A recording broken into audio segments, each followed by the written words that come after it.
The human animal is amazing at making plans, at modifying its brain if it wants to. But the human brain and the human animal are also dreadfully bad at doing what's best for us. Right. What I think it comes down to is the fact that our reward systems are not designed for things that are just good for us. They're designed for things that optimize the progression of our species, but they will grab onto and ratchet into any behavior that makes us feel good. And so the human brain is really not optimized for making best choices. Right. But I think we need to get comfortable as a culture in trying to understand our species and how we work, that the early stages of hard work and focus are going to feel like agitation, stress, and confusion, because that's the norepinephrine and adrenaline system kicking in. None of us would expect to walk into the gym and do our PR lift, or a performer go do something without warming up. The brain also needs to warm up and start to hone in which circuits are going to be active. And it's unreasonable for us to think, oh, I've got an hour, I'm going to plop down and write beautifully for an hour, my best work. We need to accept that there's a period of agitation and stress that accompanies the dropping into these highly concentrated states. Our feelings and our thoughts and our memories and all that is very complicated, but behaviors are very concrete, and they are the control panel for the rest of it. I don't want to relegate feelings. Feelings are extremely important. I don't want to relegate perception. They're extremely important. But when it comes to wanting to shift the way that you function, to get better or to perform better or to show up better or to move away from things like addictive behaviors, it's absolutely foolish for any of us, me included, to think that we can do that by changing our thoughts first. It's behavior first, thoughts, feelings, and perceptions follow. That's Dr. Andrew Huberman, and this is the Rich Roll Podcast.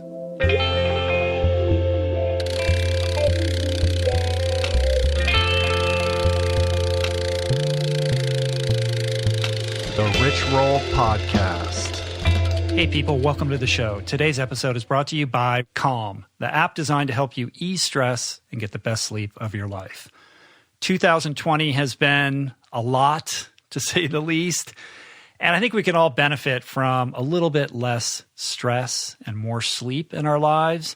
It's so important to take care of ourselves and to invest in our well-being during this time of high anxiety and uncertainty. Well, Calm has this entire library of programs that are all designed to help you accomplish this, from soundscapes to guided meditations and over 100 different sleep stories, which are my personal favorite feature of Calm, narrated by soothing voices like Stephen Fry, Kelly Rowland, and Laura Dern even, who has just about the best voice ever. Over 85 million people around the world use Calm to take care of their minds and get better sleep, and I highly encourage all you guys to give it a try. Calm even has a super generous limited time offer for my listeners. 40% off a Calm premium subscription, which includes hundreds of hours of programming at calm.com/richroll. That's 40% off a Calm premium subscription and unlimited access to Calm's entire library. Not to mention, new content is added every week. Go to calm.com/richroll and get started today. That's calm.com/richroll, calm.com/richroll. So we all know the old saying, you can't teach an old dog new tricks, that past the age of something like 25, that we're all essentially set in our ways. So throw out the idea of learning anything new, a new language, a skill, a thought pattern. It is not happening. But what if I told you that that's simply not true? What if I told you that you have the power to actually change your brain and reprogram your perception, irrespective of age? Well, this is the life's work of Stanford neuroscientist Dr. Andrew Huberman, and just one of the many, many fascinating topics explored in today's episode.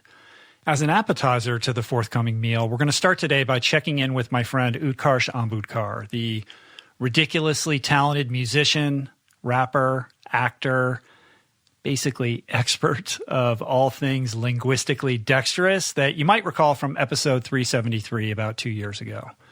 The occasion is the premiere of We Are Freestyle Love Supreme, which is this extraordinary documentary shot over the course of something like 15 years.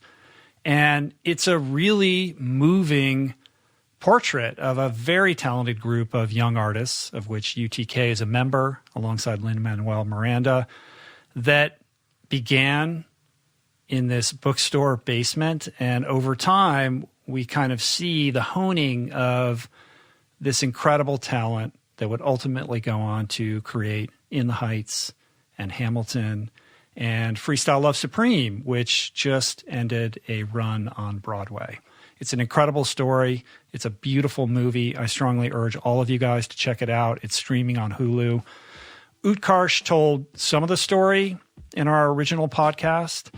And I personally was privileged to see Freestyle Love Supreme on Broadway last November. It's an experience I will never forget.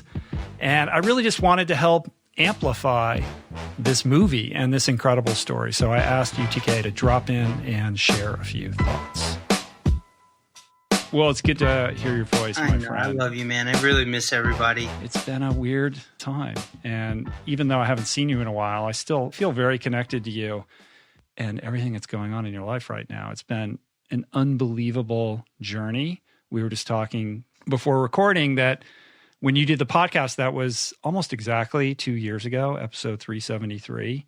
And so much has happened in your life. When we sat down, you were getting ready to go to New Zealand to film Mulan, and you couldn't even publicly announce that on the podcast, but you went there. You were there for how many months? 6 months in New Zealand. 6 months. Shooting in New Zealand for Mulan. Incredible experience.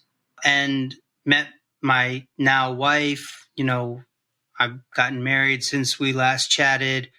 I have a 5-year-old stepdaughter. I have a 3-month-old son who was born in our bedroom during the pandemic, which was a astounding thing to witness. And you and I had spoken. You had come to the Brittany Runs a Marathon premiere. Right. But we were talking about parenthood, and I was asking you about it. And it's been a trip, man, to have children during this time. Young children has been wild. And you know what's crazy is I went to New Zealand. I learned how to ride a horse. I did stunt training. I was, you know, in a lead in the movie. And I ended up, I don't know if I told you this. I couldn't tell you that I was in Mulan then, but now I can tell you, which is so funny. I got cut out of the movie. I'm totally cut out of it. Right. So I got. What is the story behind that? I mean, you're there for 6 months shooting, and then you end up on the cutting room floor. It's unbelievable. Yeah. I mean, I don't know. They just, my role was meant to be comic relief. And I think that when they saw the final cut of the movie, they really wanted to lean into a more epic Lord of the Rings type of energy. And I think that the comic relief had to go. Right. It was a tonal thing. And Nikki Caro, the director, and Jason Lee, the producer, they were super loving and gracious, and Disney as well.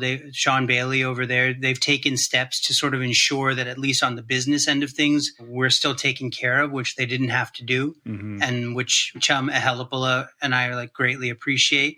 I mean, it hurt at the time, but I just sort of also told you all the things that I gained from the experience. So when you look at the totality of it, it's like, who am I to really complain, you know? You met your wife. You inherited a stepdaughter. You now have baby boy Boomy. You've been sober you're coming up on 6 years, right? Yeah, coming up on 6. Yep. And then you banged out a ton of movies, and then you're on Broadway, all in a span of 2 years. Like, that's a sober arc, if I've ever heard one, my friend. And that speaks to, like, this incredible show. So I had this opportunity to be in New York. I was like, I'm coming to see your show. You made sure that you got a couple seats for me. I took Bird, my literary agent. And I have to say, and I've told you this in person before, that is the most entertained I've ever been in a theatrical production. It was so divine. Like, the whole experience of witnessing you, this friend of mine, perform this passion that is inside of you, and to do it with this tribe of brothers that you love, and to create something out of whole cloth in front of this audience on Broadway. I mean, it was it was a very memorable experience for me. I'd never seen anything like that before. And just the sheer, utter genius and joy of watching, all of you guys up there doing what you do, like sharing this incredible gift that's so difficult for me to even comprehend, was an unbelievable experience. And then last night, Julie and I watched the movie, which is why we're talking now, Freestyle Love Supreme documentary that just premiered on Hulu. Yesterday was the first day that it went up, right? Yes. And it was, I texted you, it brought me to tears. Like, it was such a moving and powerful experience watching the arc of, what you guys have created, dating all the way back to when everybody was just kids. And what I took away from it was that this is really like a love story. It's a story about friendship. It's like this beautiful meditation on creativity and fearlessness and being in the moment and what it means to be an artist devoted to authenticity and just the purity of the expression in this particular art form. I'm so glad that that's what you got from it. I can't really expound upon it more. All I can do is say, as somebody who looks up to you and who really deeply respects you and what you do, just thank you. I really appreciate your support, and, being able to be here and talk about it with you it's a real gift and privilege. So thanks for watching it. I really appreciate it. It's an incredible movie, to everybody who's listening, like, you've got to watch this. I immediately texted like a bunch of friends and I was like, stop what you're doing. You've got to see this movie. Another thing that was really impactful for me was, we all know who Lynn is and like this incredible, what he has created and all of that. But what I was struck by was just how little has changed. Like, he's doing it and all of you guys together are doing this for really just the joy of it. Like, the fact that these guys, when they were doing In the Heights, after the show would go and do Freestyle Love Supreme. And it's like, yeah, we have to keep doing this. We got to flex this muscle. Like, this is what brings us the most joy. And even seeing everybody at the Edinburgh Fringe Festival, I think that was like in 2005 or 2007 or something like that. And they're like looking at a bad review. They're reading a bad review. And like, nobody cares because it's not about that. Right. It's about them being authentically who they are and trying to just get to the core of the truth of that expression. Yeah. And the journey has been so difficult in terms of this group. It's full of joy and, we stayed true to the art, but I guess on the outside, it's like there have been so many obstacles along the way. And I think Hamilton and In the Heights is, a huge sort of motivator for why we all got back on Broadway together, or why we had the opportunity to get on Broadway together. Right. But the fact is like, it's grounded in a real sense of like, whoa, we have banged our head against the wall a lot to get to this point. And the fact that nobody fell off, nobody quit, we all stayed together, nobody got jealous. There were some discrepancies or some disagreements. The energy shifted. We grew up, we grew old, but we've stayed strong, and we all still have an FLS tattoo on our body, which is true. So that's pretty amazing. We've all been branded with the love. Right. Yeah. And it's cool. It's right. it's been interesting, the documentary, for me, because, on your podcast 2 years ago was the first time that I had ever talked about this experience with Hamilton and my sobriety at that time. And that was a huge platform for me and still is. I told you I was in New Zealand and somebody at the tower was like, hey, I know you. I heard you on the Rich Roll podcast last week. And I was like, I'm literally across the world. And people are following you. And as a result, following me and my story. But having sort of the journey of sobriety be told in the movie has been interesting, because a lot of people have reached out with their own stories. As I'm sure you're used to this. I'm not really used to it yet, but people being like, it's my first day sober. I've got 13 years. My husband, this, like, your journey, that. And it's been interesting to navigate it, because the journey of sobriety is so subjective. It's never finished. It's not a goal. It's an experience. And I feel uncomfortable celebrating it, if that makes sense. Well, it's delicate and it's not for public consumption. And so when you are outwardly facing about it, like you now are, there's this sense that perhaps you're putting it in jeopardy or peril by sharing it. And I know what that feels like. There is a discomfort with that because also you don't want to be looked at as the paragon of sobriety or somebody who has it all figured out, because this is a constantly evolving thing that requires, tenacious attention in order to maintain. So when that spotlight gets put in your direction and people are looking to you for perhaps answers, that's not the dynamic that is optimal for you maintaining that sobriety. Right. And that is the fear. The fear is like, in sharing about it, it'll somehow be lost, or the potency or the effectiveness of my daily routines will be diminished. And there's also even a bigger fear, and you probably run into this, you use the word paragon, sobriety being seen as a success story when it's really just a survival story. And it's not like we magically become incredible, superstar individuals. Like, I have a skill set and I have a heart and a spirit and a soul, and I have a dedication and commitment to my family, my children, my wife. Those things are very special to me. And as you know, like, they're ever evolving. We're like in the documentary, I'm 4 years sober, and in the year between 4 and 5 has been humongous, the amount of change and growth and just new sense of responsibility I have. So like, you're way farther along on this path than I am. So it's pretty appropriate that I get to talk about this with you. And I hopped on the Mark Maron podcast, and talking about it with him as well was really helpful. Mm-hmm.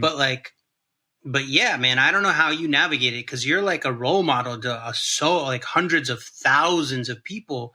And I can imagine sometimes it can be difficult to stay centered in that amongst, even though the noise is all praise, it can still be quite difficult, I imagine, right? Well, I think you always have to come back to grounding it in just your personal experience. And, people are always like, oh, you overcame addiction. Like, now you're this other. And it's like, no, I continue to attempt to overcome it. Like, this is an ongoing thing. Like, I'm always bringing it back to that, to disabuse people of this idea that it's something that lives only in a past timeline, because it's very much part of my present timeline. Yeah, exactly. It's the idea of like, you climbed Everest, you licked it. It's not like a mountain you climb to the top of. It's like a desert. It's a flat line, and you just got to keep moving towards the horizon. Right. That's just it. There's nothing to overcome, as it were. You know what I mean? Well, that speaks directly to a big theme in the documentary. I mean, the whole movie opens up with Lynn basically articulating that very sentiment by saying, this is a story about friendship, and, life is not linear. And Orson Welles said it best when he said, if you want a happy ending, it depends on when you decide to end the story. Like, this is a constantly evolving thing, whether it's your sobriety or the relationship that you have with these guys in this particular art form whereby you guys express yourself. Yeah. And it's cool, man. I started talking about the first time I ever rapped about being sober on stage is captured in the documentary. And the reason that I did it, I had always shied away from it because it's very personal and precious to me. But Jelly Donut, Andrew Bancroft, who's a member of the group, his father, who has since passed away, he was sober for 40 years. And I knew that. And he came to the show, and I saw him like in the 6th row or whatever it was. And I was just sort of inspired by him to be honest and share the truth during this song that we do called True. And if you watch the documentary, you can see the exact moment that I'm talking about right now. And it was amazing because like he passed away a couple of months ago.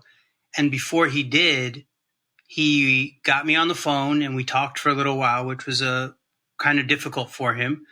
And he sent me his 40-year sobriety coin, like sort of a gift to say goodbye.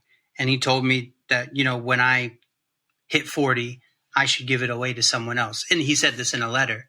And sort of that story that you don't get in the documentary is sort of, I think, encompasses the love and affection, deep gratitude and connection that our group has, that I think is captured in many other ways in the documentary. Yeah, that's really beautiful.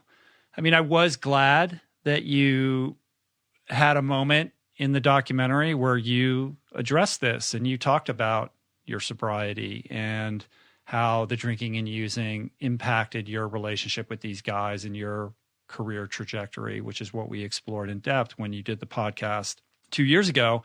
But I wasn't sure whether that was going to be part of the movie. Like, I thought, this is Utkarsh's private thing. You know, maybe this isn't going to make it into this narrative, but I was really glad to see it. It's not like you linger on that subject matter, but it is addressed. Yeah, it's pretty wild to see that. But it's so cool, man. We've stuck together a long time. The Broadway run was a huge gift. And, you know, there's a documentary called Mucho Amor about Walter Mercado. This We Are Freestyle Love Supreme. There's, you know, John Lewis, who just passed away, rest in peace. He's got a documentary on him called Good Trouble. Mm-hmm. And in a time that's really challenging right now, these little documentaries are sort of popping up that are not substance-less, but they're full of love and compassion, and striving for the truth is sort of at the core of all of them. And people are really responding to them because I think they're sort of speaking to our better angels. And I'm sort of blessed and just really grateful to be a part of it. 100%. I mean, I think that it's impossible to watch the movie and not feel inspired to cultivate your creative voice. And it also speaks to possibility, like what can happen when you just devote yourself to something that you love dearly and you're resistant from ever abandoning it. Like, it's just I think, you know, the movie, if there's one sort of blind spot, I'm not sure it really tracks enough of just how difficult all of this was. Like, there's a lot of success that's portrayed, and you go down a couple tangents to better understand some of the difficulties, but all of this, you know, evolved over a very long time by a group of people who just were dedicated to their craft and were doing something that they loved. It started very humbly in this bookstore basement. And the fact that, you know, now the art that you guys create is enjoyed by people all over the world and is celebrated so broadly is, you know, it's just, it's incredibly inspiring and motivating. Thanks, Rich. I really appreciate it. And you're right. I feel the same way. I when they asked us for notes, the main note I gave was like, can you please let people know how hard this was? Right. Well, Lynn does say, you know, he's like, I knew that Hamilton was my best work, and I also knew that it was going to be a really long road. Like, it was still very far away from what he wanted it to be. And, you know, I think that process took 7 years, right? Yeah, I remember when we started sort of hearing snippets of it and getting a sense of what was going on. And when he was like, I got something. And then 3 years later, it'd be like, where is it? He'd be like, yeah, you know, it's coming. But, right. You know, without Freestyle Love Supreme for all of us, like, James Monroe doesn't win a Tony for playing the genie in Aladdin. Like, Shockwave doesn't end up being an educator of children on the electric company. Like, Anthony Viniziali doesn't start Speechless, where he goes into Google and goes into corporations and teaches interpersonal relationships using improv. Like, Tommy and Lynn, there's no In the Heights, there's no Hamilton. Like, I don't get Pitch Perfect because I'm not rapping. Like, I don't get on the Mindy Project because I'm not drawing from the source. So, like, Bill Sherman doesn't do Sesame Street, which then, you know, has molded the minds musically of a generation of children. Like, you know, we are all indebted to one another for the sort of the source that we've kept pure in order to come back to and refill when we need it. Yeah, and it all goes back to that basement. You know, the purity of that experience was the laboratory from which all of these other gifts emerged. And the fact that all of you continue to appreciate that and take care to protect that and to continue to express that speaks to this shared value that you guys all have, like this reverence for not just the art form, but the genesis that created the engine that has given all of you, flight and careers and lives that have extended beyond those humble beginnings. Yep. We all have fairly middling to okay credit now, which is great. Well, I love the movie. I just wanted to have you on. I wanted to hear a little bit more about it. I love it. I think everybody should check it out immediately. We are Freestyle Love Supreme on Hulu right now, streaming into your homes. Yep. Thanks, man. What else are you, you have stuff that's coming out soon? I think the main thing I would love for people to be able to check out if they have time is my music. You can search Utkarsh Ambudkar on iTunes, Spotify, Amazon Music, whatever you use. It's available, and I'm coming out with new music pretty much every month, every 2 months. So all the time. Yeah, it's sort of the thing that I can sort of contribute to both myself artistically and I guess the world creatively. So if you have the time, a few minutes here and there, feel free to listen while you're doing the dishes or vacuuming or, hopefully staying safe and enjoying life. Thank you, brother. I love you. Thanks, man. I love you, bro. Thank you so much for having me. I love that, man. UTK is a gift. Okay.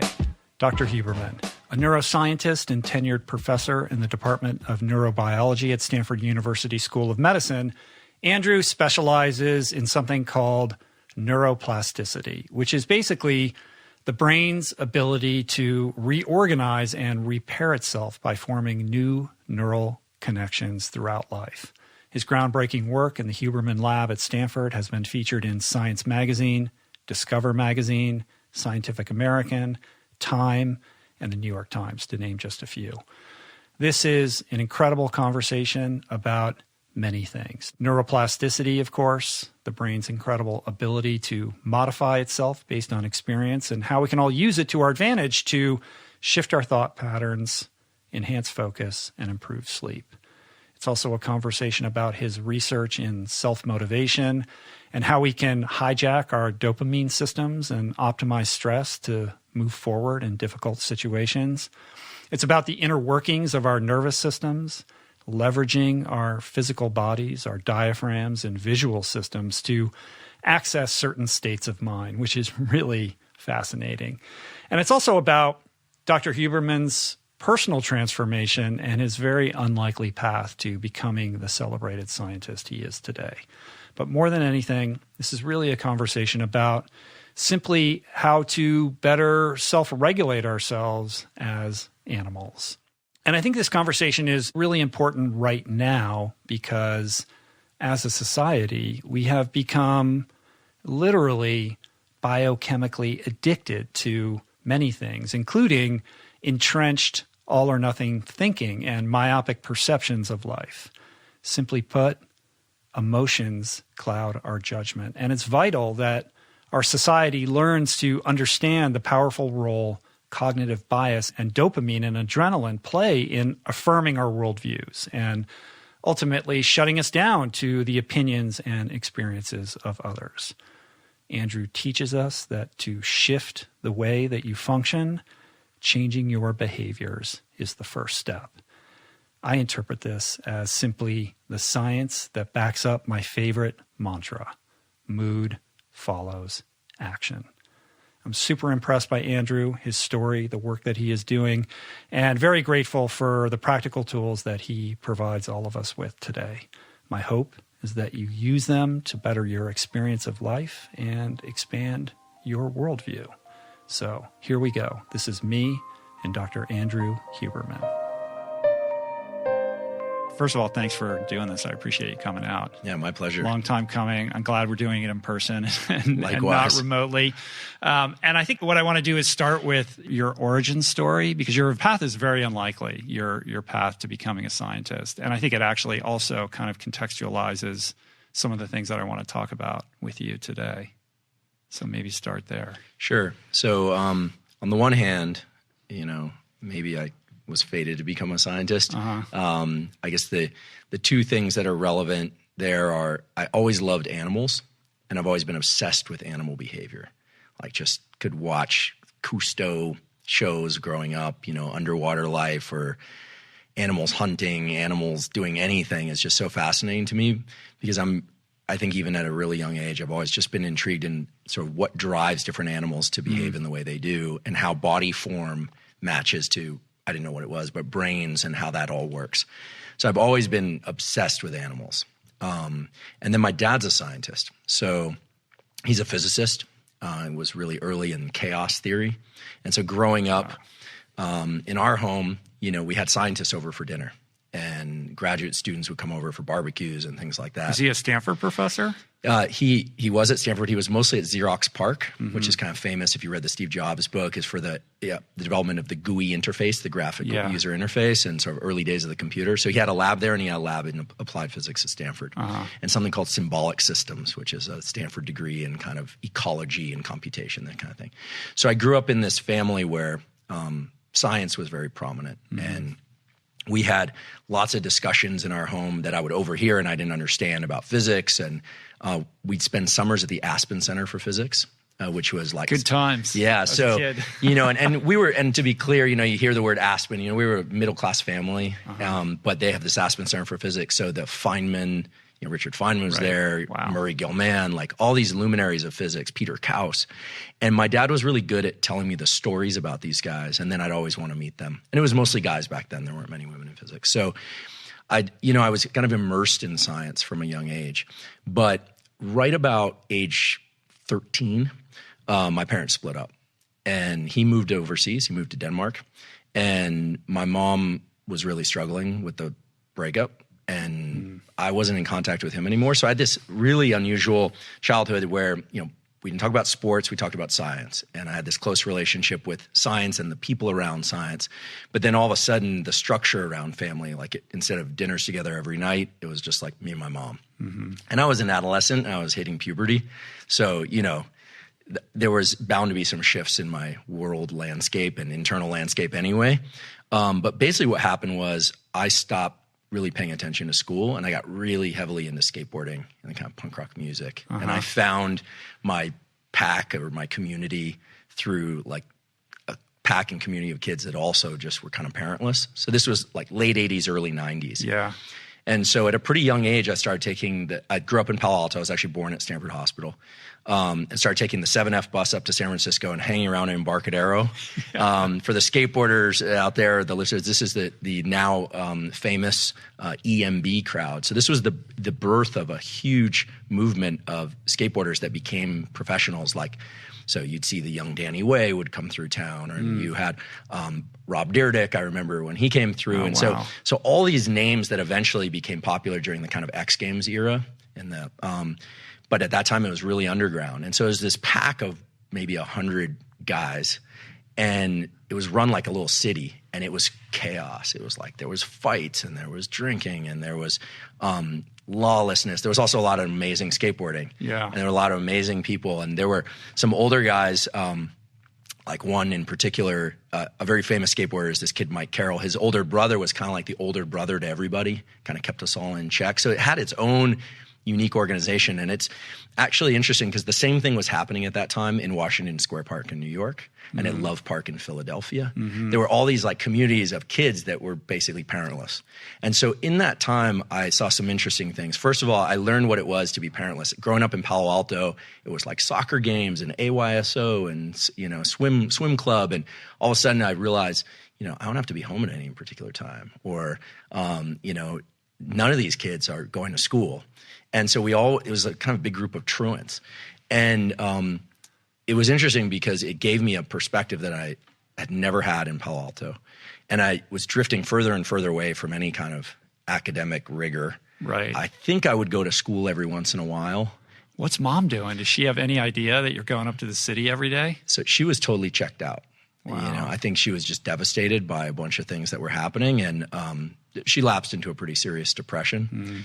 And then in that community, what was interesting is I started seeing that, some guys were clearly fated to becoming professional skateboarders. They were really good at it.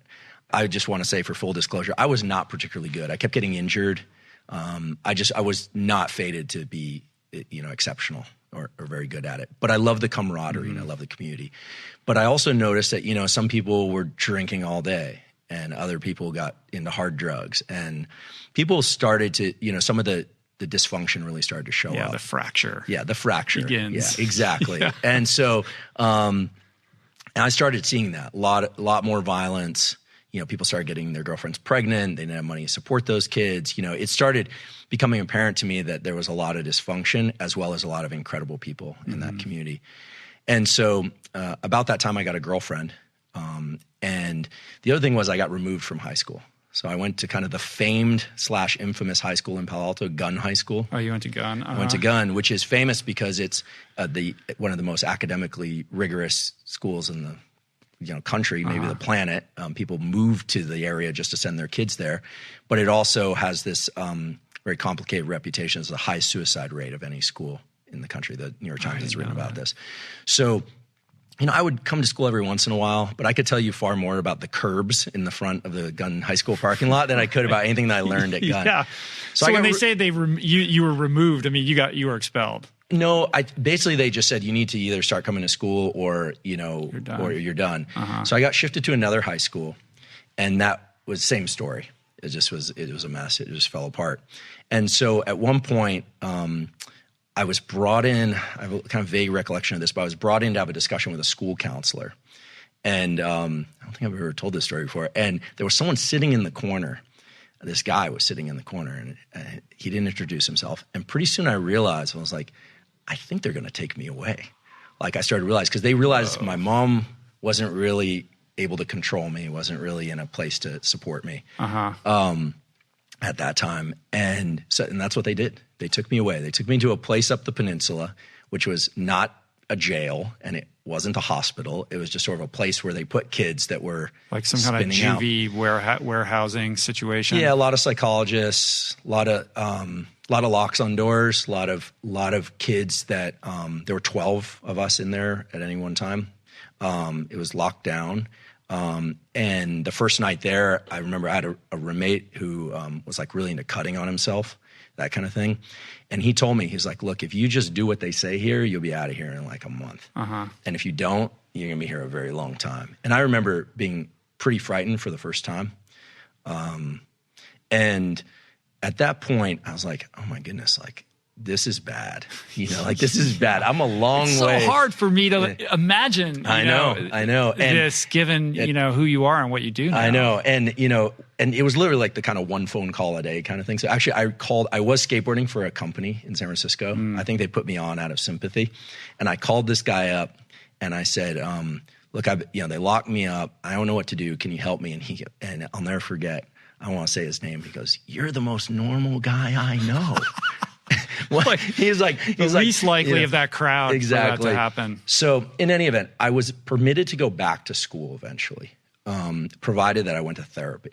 And so I started going to weekly therapy, which in the early 90s was kind of a weird thing. You wouldn't admit it to your friends. But so we'd skateboard around Stanford campus. I was doing my thing. And then twice a week I would go in and see this therapist. He's a remarkable guy because he had deep training in the mind, right? And we started talking about what was going on, and he really picked up on the fact that there was essentially no structure, no home life for me, but that I had a strong drive and I was really interested in learning. I mean, I was enthusiastic and motivated enough to, skateboard as hard as I could, even though I wasn't going to go anywhere with it.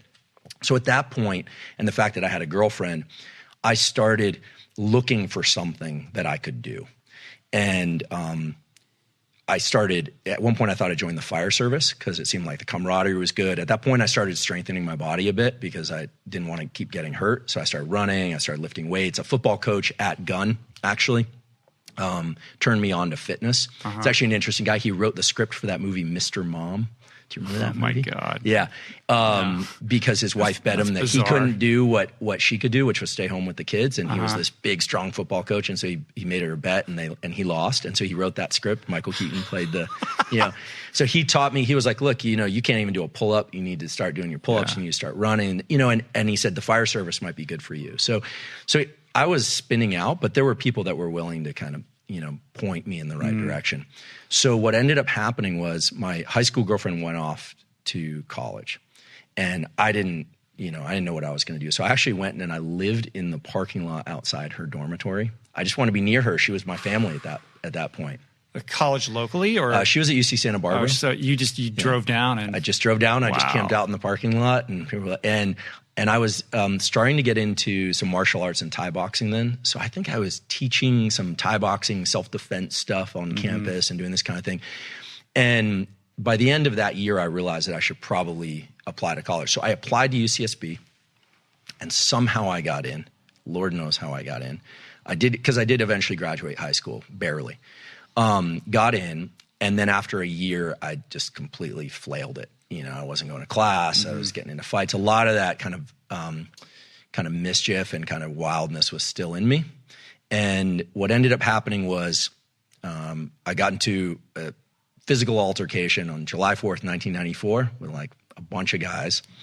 And at the end of that, I walked back to the place I was staying. And of course, I wasn't paying rent because I had learned in those years, like, you can just squat in an empty house. So, it's Isla Vista, California, so I was really running wild, and went back and I realized, I was like, this picture is really bad. At some point, this isn't going to be like a kid who had some problems. This is going to be truly. It's not cute anymore. It's not cute anymore. No one's going to make excuses about your upbringing or the lack of parenting. It just becomes, you're going to end up being a ward of the state. I mean, it sounds like you were almost a feral animal. Totally feral. Actually. And I have some close friends that's how they refer to me. They're really? Like, you're feral. And it's funny, even to this day, I mean, I'll get to where this eventually took me, but even to this day, when I go into a home where it's clearly like a loving home where there's kids are happy and there's good food and it's warm and cozy, I always feel this thing like, wow, like amazing. I sort of want to be adopted by them immediately. But, I'm 45 years old, so that's not appropriate at this age. What's so interesting, I keep thinking about David Epstein's book, Range. Did you read this book? Which is basically this thesis that some of the most successful people are not, we suspect that, the great talents of the world across all disciplines are the people who discover their passion at an early age and practice it voraciously for many, many, many years. But in fact, it's people more like yourself who've dabbled in all different kinds of things, who end up being ultimately, the most proficient at their selected skill set. And when I look at your experience, I see trauma, I see adventure, I see, all these obstacles that you had to face and overcome and manage on your own, essentially, right? Mm-hmm. And all of those really inform perfectly the things that you're interested in and what you explore today in your lab. Yeah, it really did. I think that I'm so grateful for those years. I wouldn't wish them on any kid, because I think having a secure, loving environment at home is so key. And, I should say about a third of the kids that I grew up with in that environment, that whole skateboarding punk rock culture, about a third have gone on to found companies or professional skateboarders. About a third just kind of drifted off, and about a third are dead or incarcerated. Yeah. A huge number.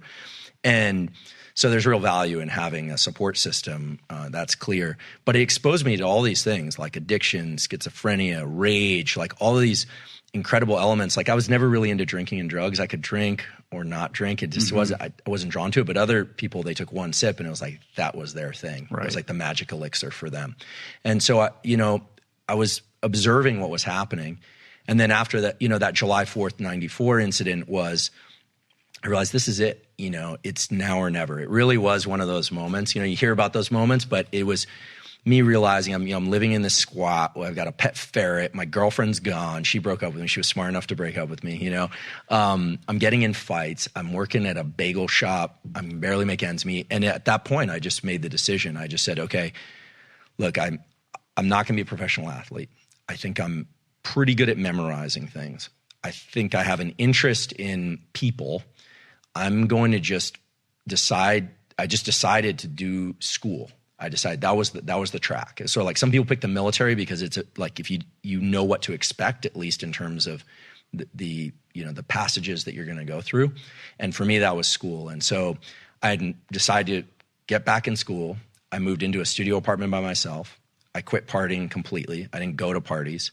I got really serious about fitness. So I just started running and lifting weights. And I studied. You went like Henry Rollins style. I did. Yeah. I did. That's a lot of self-awareness, you know. I mean, people go into the military because on some level, I mean, some people do because there's some yearning for having that structure imposed upon their lives. But you constructed that kind of structure for yourself. Yeah, I think I was really afraid. I think I was like, you know, and these days, you know, because my lab studies fear and I get into this whole thing around mindsets, people always ask me, like, is it better to do something from a place of love or fear? Like, depends. And at that point, fear was the best motivator for me. And I just basically worked like crazy. We'll be right back. But first, today's conversation is brought to you by Harry's. How much could you save in 1 year by switching to Harry's? Enough to buy 26 cups of coffee in New York City. Enough for 3 vegan deep dish pizza dinners in Chicago. How about this? Enough to pay 6 months of your Netflix subscription. How, you ask? Well, let me enlighten you.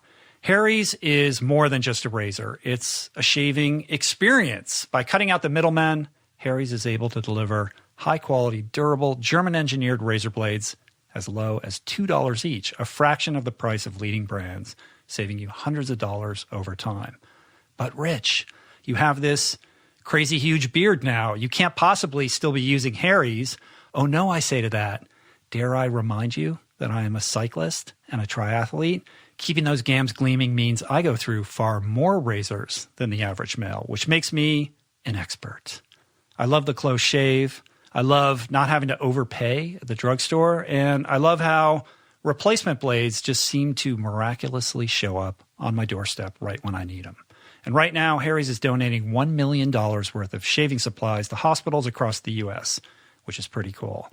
The best way to try out all Harry's has to offer is through their trial set, which you can redeem at harrys.com/roll. It includes a weighted ergonomic handle for a firm grip, 5-blade razor with a lubricating strip and trimmer blade, rich lathering shave gel with aloe to keep your skin hydrated, and a travel blade cover to keep your razor dry and easy to grab on the go. Go to harrys.com/roll and start shaving and saving today. And finally, we're brought to you today by my friends at Native. You guys all know at this point that I believe reading labels is key. I do it with everything from the food I buy to the skin and hair care products I use. I think it's important that we all better understand and be able to pronounce everything that we buy before we put it on our bodies. And this is particularly true with deodorant, which is oftentimes made with pretty nasty chemicals and ingredients like aluminum, which literally forms a plug in your sweat glands to keep you from sweating, which is not right. This is why I'm all about Native. It's a deodorant made consciously. It doesn't just block odor better, it's made better. Native has ingredients you've heard of like coconut oil, shea butter, and tapioca starch. It's also vegan and never tested on animals. For years, I truly believed that switching to an aluminum-free deodorant just meant putting up with a product that basically missed the mark on the one thing you needed to do, stop the odor. But somehow, Native solved this dilemma, keeping me fresh all day, much to my delight, and more to the delight of others, I promise you. With over 10 scents, including rotating seasonals, Native has something for everyone. Their classic scents are coconut and vanilla, lavender and rose, cucumber and mint, and citrus and herbal. My favorite, cucumber and mint. It just sits on my skin better than any deodorant I've tried and makes me feel pretty damn classy. Native is risk-free to try. Every product comes with free shipping within the U.S. plus free 30-day returns and exchanges. So do what I did and make the switch to Native today by going to nativedeo.com/roll or use promo code ROLL at checkout and get 20% off your first order. That's nativedeo.com/roll or use promo code ROLL at checkout for 20% off your first order. All right, we did it. Now back to the show. It's interesting because I didn't have a mentor or someone to bring me to that, but there was one professor in particular who took note. He was like, oh, you know, you seemed really interested in this stuff. And I was like, yeah, because he was teaching me about depression, schizophrenia, neurochemicals. I thought I was totally turned on by the world of neuroscience. It wasn't even called neuroscience back then, but this one guy, Harry Carlisle, he was teaching me about thermal regulation and how the brain works and how receptors in the skin relate to perceptions in the mind. And he also had a deep sensitivity to mental disease. And I'd seen a lot of that. I'd seen a lot of depression and anxiety in my own family. I'd had a friend commit suicide, another friend become schizophrenic. I think he's still walking the Mission District of San Francisco now. Seen some friends become addicts. And so here was someone explaining that there's actually an underlying basis for this. And I just poured myself into it. Is that the same guy who would smoke underneath the vacuum hood and stuff like that, like a bit of an iconoclast? Yeah, he was amazing. So he was a favorite teacher of many students, but if you could get into his lab, then you were kind of one of the chosen ones, I guess. He's like the perfect mentor at the perfect time for you. Yeah, so he used to drink coffee in lab, which you're not supposed to do. He used to smoke cigarettes in lab and in the fume hood, and they used to come and yell at him, and he would do it anyway. And I thought, this guy, he doesn't even know what it is, but he's punk rocker, he doesn't even know. And so, he gave me an opportunity to work in his lab, and then at some point he told me, if you go to graduate school, they'll actually pay you to do science. And what ended up happening at that point was I hit a brick wall because I had a lot of resentment toward my dad. I felt, here's my dad. He was a scientist. He had, left us, all this kind of thing. And I realized if I didn't do this, if I didn't take this opportunity, it was going to be the most foolish thing ever. What am I going to do? Spite my, my parents? Because, I was 20 years old at that point. So I just made the decision. I'm going to get a PhD. I'm going to become a professor. I'm going to get tenure. I'm going to be like this guy. This guy who looked like he had a pretty good life to me. And so that's pretty much how I spent the last 25 years of my life is doing experiments. It worked out. It worked out. I mean, it was a lot of work. I mean, I didn't have the power of concentration. I hadn't read all the good books that gun high school students read growing up. I had to learn how to speak properly. I learned how to think properly, and really learn how to commit to something that was very linear and at times was very painful. And I went to some pretty extreme things. I actually used to set a timer, and I wouldn't allow myself to get out of the chair until the timer went off. Right. So, and I would experience extreme agitation. But over time, I got pretty good, and now I can do long stints of work without any breaks. And it worked out. You developed that neuroplasticity in your favor, ultimately. You were always a reader, though, right? I loved books. So I would, I would hide in the Tower Books section in the evenings, and I would read everything about fitness, psychology, anything I could. I've always devoured information. My favorite book when I was a kid was the Encyclopedia or the Guinness Book of World Records. So I would, when I was a little kid, I'd walk around the Aspen Center for Physics and I would tell anyone. I didn't even ask them if they wanted to hear about what's the world's smallest eutherian mammal. I would it could tell you all these facts that were kind of meaningless at the time, but I've always been fascinated by the inventory of different animals on the planet and their different behaviors. And so, voracious reader, and still now. Yeah, I love information. Well, as a neuroscientist, I mean, you're your own patient. I mean, the fact that you were able to, turn your life around in such a dramatic fashion and do it essentially through sheer will and, setting up practices that would fuel you in that right direction, and then being available when those mentors showed up from the early therapist. It sounds like that guy almost saved your life. He absolutely saved my life. Yeah. He gave me the book, Wherever You Go, There You Are, the Jon Kabat-Zinn book. And he said, no pressure, but if you can develop a mindfulness practice where you can sit still for 10 minutes a day, it'll serve you very well. So I started doing that. He could have told me to hang out of a window by my ankles. I would have done it. I think there was a self-preservation thing was kicking in for me. So I got very interested in mindfulness meditation. He also, it was, I think, quite smart in saying, look, there's a whole world of psychedelic drugs that are powerful in influencing the mind. He said, if you're going to explore those, wait until your brain has already developed, which I think is a controversial statement in and of itself.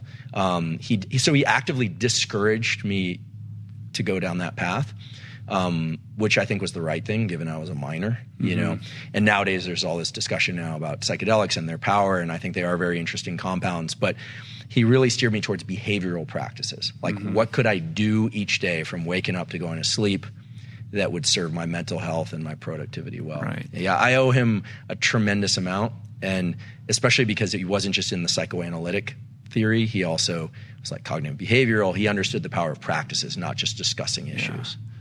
Yeah, to begin a meditation practice at that age in the mid-90s, that's pretty radical.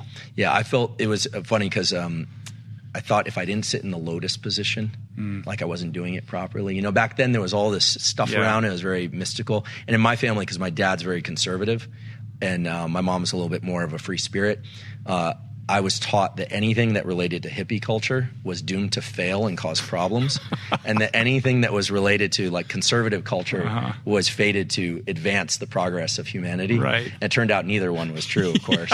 But I needed people to push me in those directions. Lift weights, run, meditate, do your schoolwork, do your homework. And so I think now I have a good relationship with my parents, but I think I had to go out into the world and find those sort of paternal and maternal figures because they weren't in my home.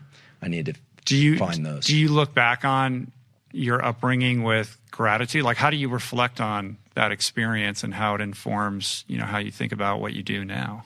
Yeah, I'm immensely grateful for it because, where I'm at today is, my lab works on a number of issues related, sort of hardcore neurobiology of regenerating the brain, trying to fix basically cure blindness and repair visual systems, but also things related to, fear, courage, mindset, stress, anxiety, trauma, et cetera.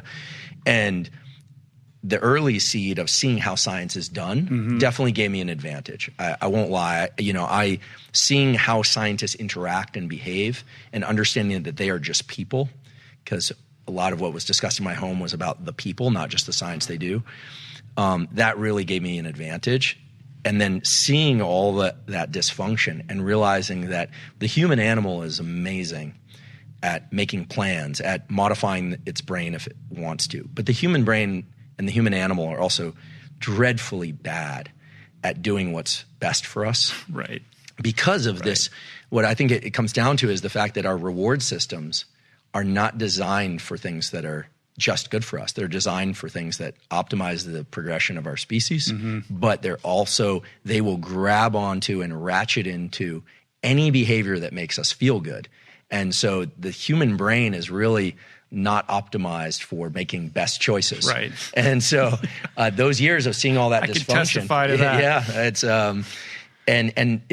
I wouldn't trade those years for anything. And I still have great friends in that community. I mean, I think had I joined a different community, I would have found the right people as well. Yeah. But to be with a huge pack of feral kids at that age and to see the function and dysfunction, and also it was wild. It was a lot of fun. I can imagine. Yeah, it was a lot of fun. Yeah. That's a whole set of stories. Did you see that movie mid-90s? Mid-90s and the movie Kids, the Larry Clark movie. Right. When I saw that movie, first of all, I had a lot of friends that were in that movie because he used actual skateboarders. In Kids? Yeah. I actually knew a couple of those kids. And, it's a movie, but there were a lot of things about that movie that were very accurate. Yeah. And when I saw that movie, I was like, yeah, that's like pretty much a day in the life in Washington Square Park. And, it was a little extreme on some end, but you didn't know where you were going to end up each night. That was a unique experience, So, yeah, and mid-90s was really good. I think it captured the essence of what it is to be a kid that's just looking for some group of people to join.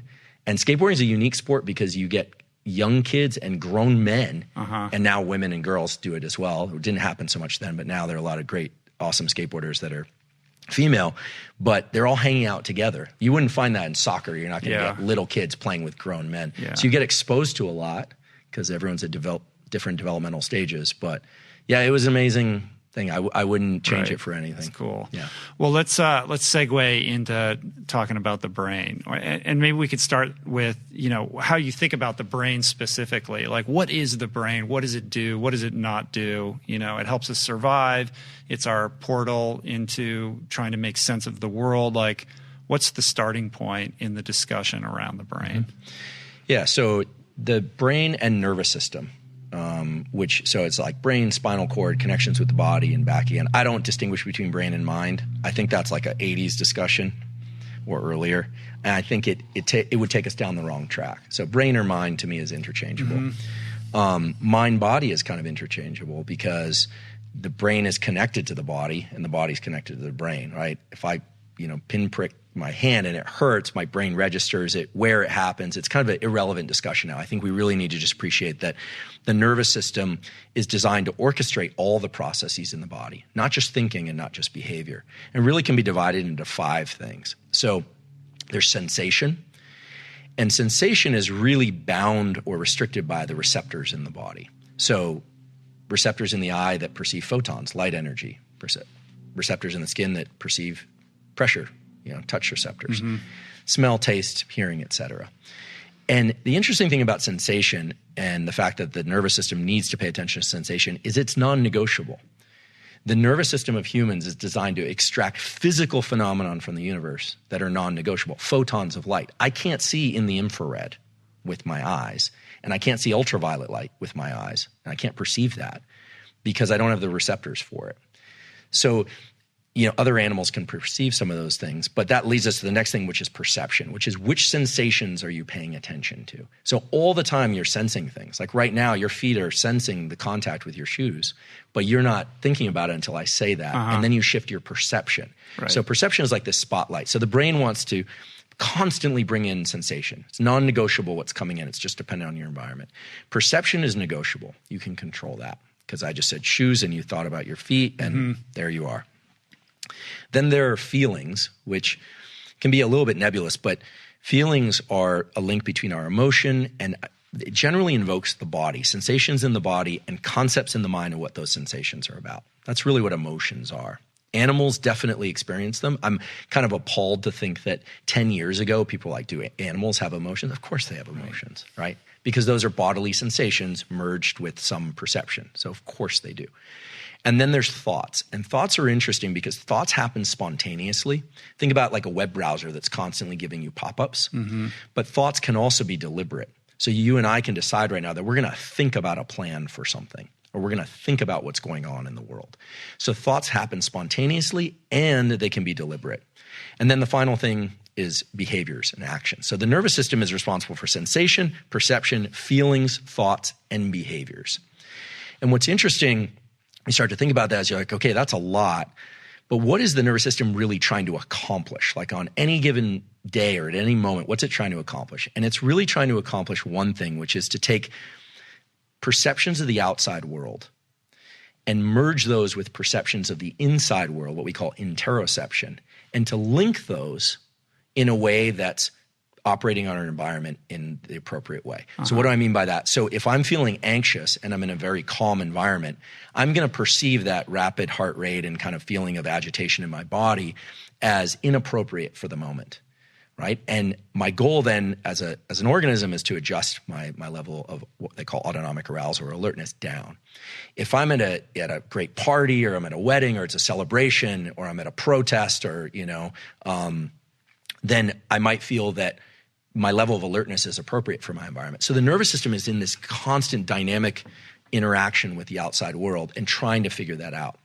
One way that this can be kind of conceptualized is there's an emerging idea that's kind of interesting about impatience. So we've all had the feeling of being impatient. Some people are far more patient than others. But if you've ever been in line at the store and you feel like something's going very slowly, the person in front of you is taking a long time, they're doing some returns and you're getting kind of impatient, maybe you're breathing in a mask and you're like, what's the idea is that if you're getting a certain frequency of pulses from your body, and if those pulses are coming in quickly, like you're perceiving yourself, that interoception quickly, it's like pulse, pulse, pulse, pulse. You're going to be more geared towards your internal representation. And then you're seeing what's going on in the outside world, and it seems like it's going very slowly. But there are other times when you're in line at the store, someone's getting some returns and you're texting on your phone, or you've had a great day, you've had a great run, your family's in great shape, and you're fine. Why? Well, the frequency of those pulses, that interoception, is matched pretty well to your outside environment. And so impatience is really when your internal sort of metronome, tick, tick, tick, tick, is not matched well to the external environment. There are other times when you're feeling like your internal metronome is tick, tick, tick, and you've got a million things coming at you through email or text, and you've got a bunch of things, and you're feeling overwhelmed and tired. Well, in either case, there's nothing right or wrong. It's just your body and your brain are trying to say what's going on in the outside world and how well matched am I to it. Right. So if you think about some of the sort of core practices of mindfulness and self-regulation, of like focusing on breathing or focusing on state of mind, a lot of that is trying to bring more awareness to your internal state. But what our brain is normally doing when our eyes are open and we're interacting in the world is we're constantly trying to update our internal state to match external demands of the world. And this harkens back to a really early design of all nervous systems, which is, how do you take an organism that needs certain things, food, water, mates, reproduction, shelter? How do you move that organism? How do you create a system that will do that in best relation to the environment? And so what Mother Nature has done is designed a series of systems. Let's just take agitation and stress for one. If an animal or a human is very thirsty, you feel kind of agitated, you might get up and get a drink of water. If you're very thirsty, it can put you into a state of panic. If you're extremely thirsty and water is a limited resource, you might even resort to violence to get it, or negotiation of some sort that you wouldn't if you were calmer. So that stress and agitation were designed to actually mobilize the body to take us in the direction of something that's adaptive. So you can start to see these kind of core elements of what the brain and nervous system do: sensation, perception, feeling, thought, and action. And this constant challenge of trying to match our internal state to the external real estate, the outside world. And you start to see that the sensations that we call stress or impatience or calm are really the result of those attempts that the nervous system is trying to perform. That's a lot to take in and super interesting. And it it's prompting in me this, attempt to try to wrap my head around what within the brain is mutable, which is kind of, what your work is all about, versus what is immutable. Like you were talking about thoughts like pop-up windows on a browser.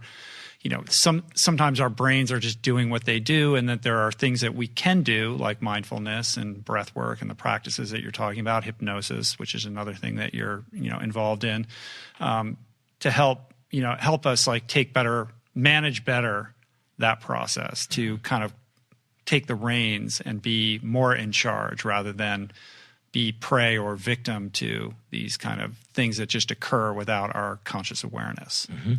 Well, I think that, in terms of value of understanding the nervous system and where it can be steered, it's absolutely clear that the nervous system can change in response to experience. So this thing we call neuroplasticity is really that. It's the brain's ability to modify itself in response to experience. And I think it's important to understand that from birth till about age 25, the brain is extremely malleable in a kind of almost passive way, where kids are exposed to things and the brain is just wiring up. I mean, the brain is really designed to adjust itself in order to be in concert with its surroundings and to optimize that, just the way we described it a minute ago. Like the way that a child can learn a language very quickly, or 3 languages. Play the guitar or something like that. Yeah, without an accent. Right. 3 languages without an accent. It's remarkable. You try and do that after age 25. It's very challenging. And so the brain is basically designed to be customized in the early part of life, and then to implement those algorithms and that circuitry for the rest of its life. And so the brain can change in adulthood, and it can change provided that there's an emphasis on some perceptual event. So in other words, if you want to change your brain as an adult, let's say you want to be less anxious, you want to learn a new language, you want to be more functional in some way, presumably. The key thing is to bring focus to some particular perception of something that's happening during the learning process. And the reason for that is that there's a neurochemical system involving acetylcholine. And it comes from these 2 little nuclei down in the base of the brain called nucleus basalis. All day long, you're doing things in a reflexive way. But when you do something and you think about it very intensely, acetylcholine is released from basalis at the precise neurons that were involved in that behavior, and it marks those for change during sleep or during deep rest later. So for people that want to change their brain, the power of focus is really the entry point. And the ability to access deep rest and sleep. Because most people don't realize this, but neuroplasticity is triggered by intense focus. But neuroplasticity occurs during deep sleep and rest. And we can talk about how to optimize those different brain functions. One of the things that's really important also to think about how the brain works in terms of plasticity and all this stuff is what the brain really wants to do is also pass as much of what it does after reflexive behavior as possible. So, So when we're talking about focus, I think it can get a little bit vague, but it might be useful to think about like what exactly is focus and what triggers plasticity. So the brain loves to be able to just do things, pick up coffee cups and drink and walk and talk and do things and not put much energy into it. When we decide to focus, what the brain really does is it switches on a set of circuits that involve the frontal cortex and nucleus basalis and some others, and it's trying to understand duration, how long something's going to last, path, what's going to happen, and outcome, what ultimately is going to happen. So duration, path, and outcome. You know, the events of early 2020 are a good example of this. One of the reasons why it's so exhausting to be alive in 2020 is because we are now having to pay attention to duration, path, and outcome. How long is this thing going to last? When are they going to open up all businesses? Did I touch that door handle? Does it matter? Right. Who are the experts? Are there any experts? There are a lot of questions, whereas normally we can just move through life without having to do all that analysis. So if it's a simple example like trying to learn a new language or a new motor skill or a new way of conceptualizing something, maybe somebody's in a therapeutic process and they're trying to work through a trauma or something like that, duration, path, and outcome is built into the networks of the brain. We can do that very easily, but it takes work. And it almost has a feeling of underlying agitation and frustration. And that's because the circuits that turn on before acetylcholine are of the stress system. So when you or I decide we're going to learn something and really dig in, norepinephrine, which is adrenaline, is secreted in the brainstem and in the body, and it brings about a state of alertness. Then our attention, which is mostly a diffuse light, is brought to a particular duration, path, and outcome analysis. This would be thinking about what somebody is saying. What are they really trying to say? A hard passage of reading, a hard set of math problems, a challenging physical workout. When you do that, these two systems have to work very hard, and the adult brain doesn't really want to change the algorithms it learned in childhood. But if you do those two things, you have alertness and focus. The acetylcholine and the norepinephrine converge to mark those synapses for change. And so the way to think about neuroplasticity, if one wants to change their brain, is bring about the most intense concentration you can to something, and then later bring about the least amount of concentration to that thing. So I'll talk about that in a second, but there were some studies that were done at Stanford by a guy named Eric Knudsen that showed that plasticity in the adult brain, any age, can be as robust as it is in childhood, as fast and as dramatic. Wow. Provided the focus is there, and it's all contingent on this acetylcholine molecule coming from nucleus basalis. So you say, well, how do you do that? How do you get it? Exactly. Well, I've got friends that chew Nicorette thinking that's going to get them there because Nicorette is a nicotinic acetylcholine agonist, but that's going to globally increase acetylcholine. So I always tell them that's not the right approach.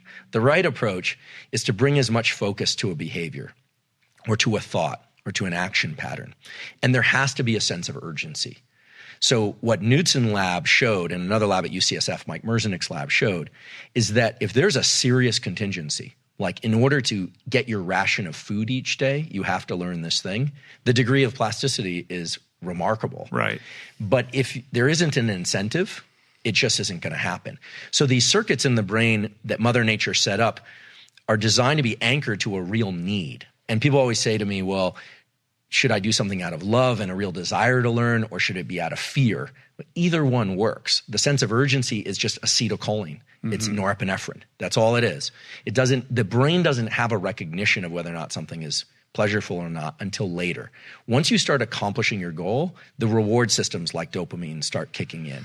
But I think if people are interested in modifying their brain for the better, at least some, top contour understanding of how urgency and focus must converge for that to happen can be useful, because I think there's a lot of attention paid to whether or not something feels like flow, or whether or not it's what I call highly desirable states, or whether or not you can eat a plant out of the ground that will magically put your brain into a state of plasticity. Right. And the answer is yes, such plants exist, but what's missing is the focus component. If that work is not done with a particular end goal in mind, you'll get plasticity, but you'll get plasticity in a kind of across the board. It's like learning a little bit of 9 languages all at once is not going to make you speak coherently in any one of them.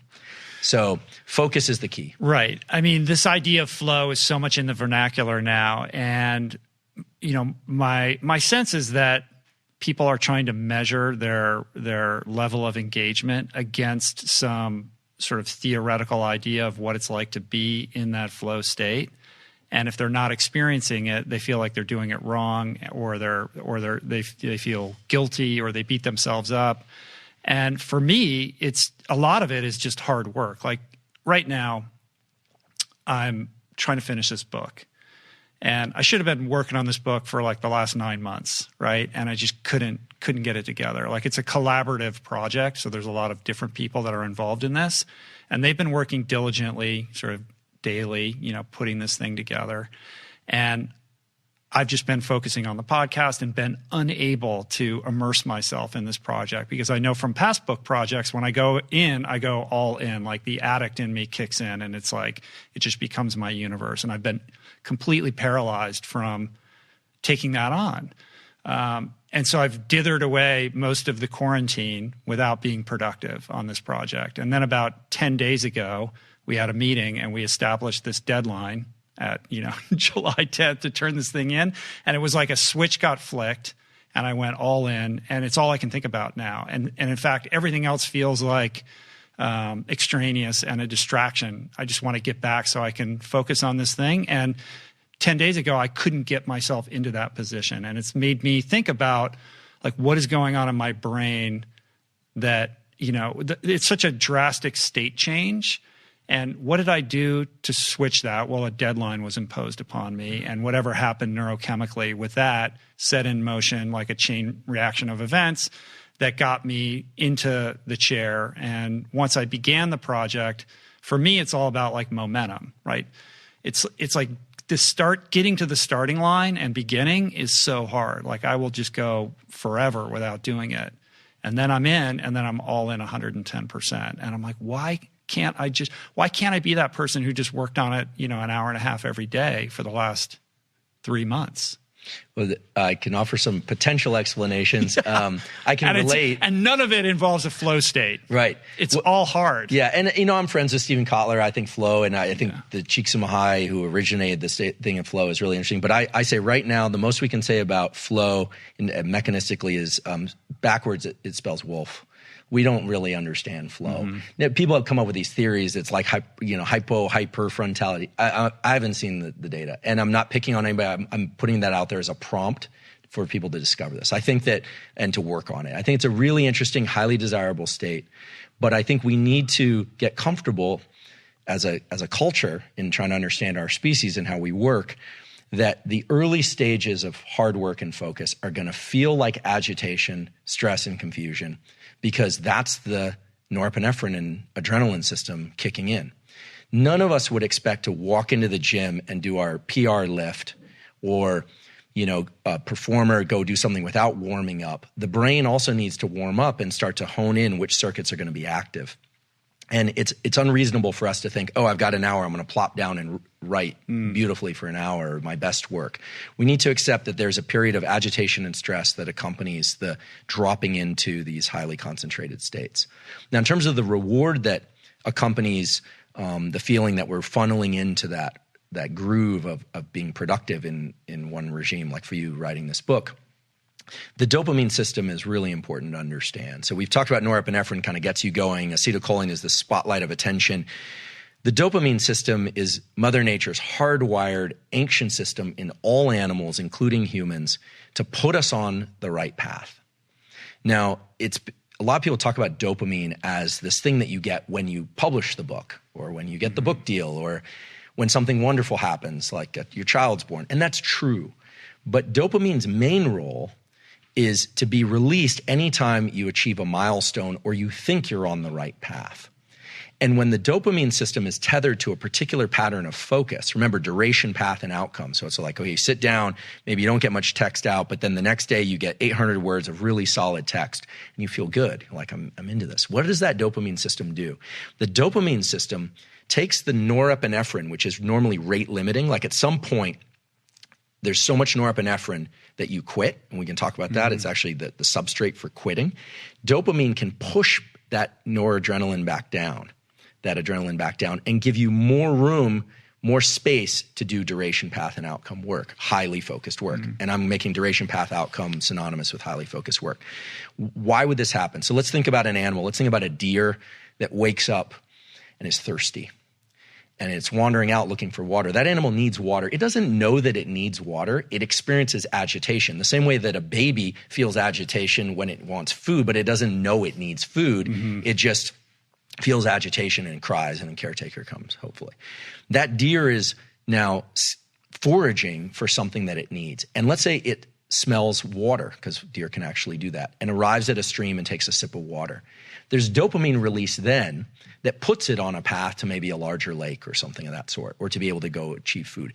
So when we are on the right path and we hit a milestone, dopamine is released, and it tends to tighten our focus more for that activity. So the dopamine, this is why drugs of abuse and why alcoholism and some process addictions, which are behavioral addictions, are so dangerous, because a lot of those drugs of abuse are dopamine. So it becomes this cyclical loop where there's no other behavior that can evoke the same level of release. Right. In fact, I sort of define addiction as a progressive narrowing of the things that bring you pleasure. And I say that because it really is the way that the dopamine system works. Normally, the dopamine system is designed to be generic. It's designed to get me to do lots of things, social interactions, work, exercise, all those things. Just like the stress system is designed to get me out of bed in the morning, a cortisol pulse is what gets me out of bed in the morning. It's also what led me to pursue a career in science out of fear initially, and eventually pleasure. So the dopamine system is tethered to those states of focus. And it's what Mother Nature designed so that the neuroplasticity would occur and you would want to continue those behaviors again in the future. That deer needs to know and remember and create a memory, not just of where that stream is, but the process of, when I feel that agitation, I'm going to get up and go down this particular path. Right. And so people think of the dopamine system as this kind of like catch-all for reward. You get likes on Instagram and it makes you feel good. That's not really how it works. And the important thing to understand is when you start getting a convergence of norepinephrine, so that level of agitation, duration, path, outcome, acetylcholine, and dopamine, now you're starting to wire in the behaviors that make people really good at certain things. Now, in a functional view of this, so not addiction, what this means is that for any of us, success in any endeavor is very closely related to how much focus we can bring to that endeavor. And the reward system, you start to realize, is entirely internal. No one's coming along and cramming dopamine in your ear or dripping it in your brain. It's all internal. And this starts to bring us into the kind of like discussion around mindsets. Because so my colleague Carol Dweck, who popularized this theme, growth mindset, it's, again, a very misunderstood concept. It's the idea that we can change, so that's built into that. But the discovery of growth mindset was of these kids that actually really enjoyed doing problem sets that they knew they couldn't get right. But for them, they would get this like dopamine release from just focusing on the problem. They liked doing puzzles they couldn't get right. It sounds crazy, but inevitably those kids are very good at puzzles and very good at math and these kinds of things. So growth mindset is, I believe, if a sort of a neuroscience lens on growth mindset would be that the agitation and stress that you feel at the beginning of something and when you're trying to lean into it and you can't focus is just a recognized gate. You have to pass through that gate to get to the focus component. And then if you can reward the effort process, you really start to feel joy and low levels of excitement in the effort process. That's that buffering of adrenaline. That's that feeling like, yes, I've got a lot of adrenaline in my system, but I'm on the right path. It feels good to walk up this hill, so to speak. And when you start to bring those neural circuits together, you really start to create a whole set of circuits that are designed to be exported to any behavior you want. So if it's writing a book, great. If it's podcasting, great. If it's building a business, great. If it's building a terrific relationship, great. Then the circuits that Mother Nature has designed are incredibly generic so that we could adapt to whatever it is that we need to do. And I think the misunderstanding around how these circuits work has led to this idea that there's some secret entry point, maybe marked flow on the door. And there's a trampoline up to that door, and you just open that door and you're going to be in it. Right. And nothing could be further from the truth. And anyone who's done well in any career or athletic pursuit knows this, but unfortunately, there's a kind of obsession with the idea that it's all supposed to feel good. And it does feel good, but there's a whole staircase in which it feels kind of lousy. Yeah, I mean, the feel good aspect of that experience is very subtle. And I think, you know, in a kind of global way, what you're talking about is falling in love with the process. Like, you have to push this gate open, which might require, you know, more effort than you're comfortable with. But once you push through, it is about, you know, the daily rigor and the tiny wins that you get from that, rather than, you know, it's easy to, you know, you set a goal, but that goal becomes very abstract, right? And it's those tiny little things that you're getting done every day that bring you that internal satisfaction, that are like calibrating that plasticity. Is that what you're saying? Yeah, absolutely. And what's incredible is the extent to which the mind and thoughts, remember earlier we were talking about how thoughts are spontaneous? You can't control them. Negative thoughts, traumatic thoughts, bad thoughts, trying to suppress those is futile. If there's one message I can send people, it's just don't even work at that, but work at the process of introducing thoughts as almost like you would introduce actions, because we can introduce thoughts. And, you know, Carol Dweck has talked about this, that positive self-talk is not the same thing as growth mindset, because positive self-talk is almost always linked to the ultimate outcome. If I'm losing badly in something and I tell myself I'm doing great, I know that I'm lying. Yeah, there's no dopamine release from that. And, you know, a lot of the self-help wellness culture of the 80s and 90s was like, it's impossible to be in a bad mood if you're smiling. We wouldn't have any depression on the planet if that's true. There's probably some feedback from the face to the brain, but it's not that simple. But the idea that you can self-reward the effort process is extremely powerful, because what it means is that if you can recognize agitation, stress, and confusion as an entry point to where you eventually want to go, I do think that even just mental recognition can allow people to pass through it more easily. They think they're doing something wrong. And then rewarding yourself when you achieve any milestone, like, you know, running to a particular location if you're trying to run a long distance, and then registering that as a partial win. What we know is that the dopamine that's released in response to that suppresses the total amount of adrenaline and gives you more room, more time, more energy to run. In the running example. And this is anchored in a real scientific result. So last year there was a paper published that essentially was asking why any human or animal quits at any behavior. Now, certain behaviors, like I can't lift a car unless it's a very small car. I can't lift a car. But if we're talking about running, or we're talking about long bouts of work, the question is, why do we quit? Like, what is that? And it turns out that every time we exert effort, a certain amount of noradrenaline in the brain is released. And there's a sort of a counter in the brainstem. And at some point, enough noradrenaline is released and it shuts down cognitive control, deliberate control over the motor circuitry, and we quit. That's it. But the thing that can restore those levels, or can sort of reset those levels lower and give us more gas, more mileage, is dopamine. And it makes perfect sense, because our species had to move against very challenging things in nature and in terms of in culture at every stage of our evolution, including now. 2020 is a good example of this. And when a good example would be, if you're really slogging it out and things are miserable, just think like the worst family vacation, everything's a disaster, or a very hard physical event, and someone cracks a joke, you almost immediately feel a sense of relief. You see this in the team that wins the Super Bowl. Both teams slogged it out. You have to believe they were both at max effort the entire game. Look at the team that wins. They have extra energy. They're jumping all over the place. So it can't be physical energy. It can't be glycogen related. It's not ketone related. It's nothing in the body in that sense. It's dopamine's ability to take that level of norepinephrine and smack it back down. And so we can learn this, right? I mean, I think this is where there's real power, like in your story, or the story that I'm familiar with from your book, like the ability to push through those pain points is something that we really can export to other aspects of life, because it's the same neurochemicals that are involved. So when you get to a particular location, or maybe I recall, a portion where you're feeling lousy, you're injured, or you feel like you're hurt, and you can reframe it mentally and think, I'm actually still on the ladder. I'm still holding on to a rung. I know at least that much. I'm still breathing. I know that much. And the lift that we get is not some psychological pump up. It's a neurochemical thing. It's dopamine suppressing norepinephrine and saying, you're on the right path. You can keep going. It's a permission to keep going. And we grant that permission to ourselves. No one grants that permission to us.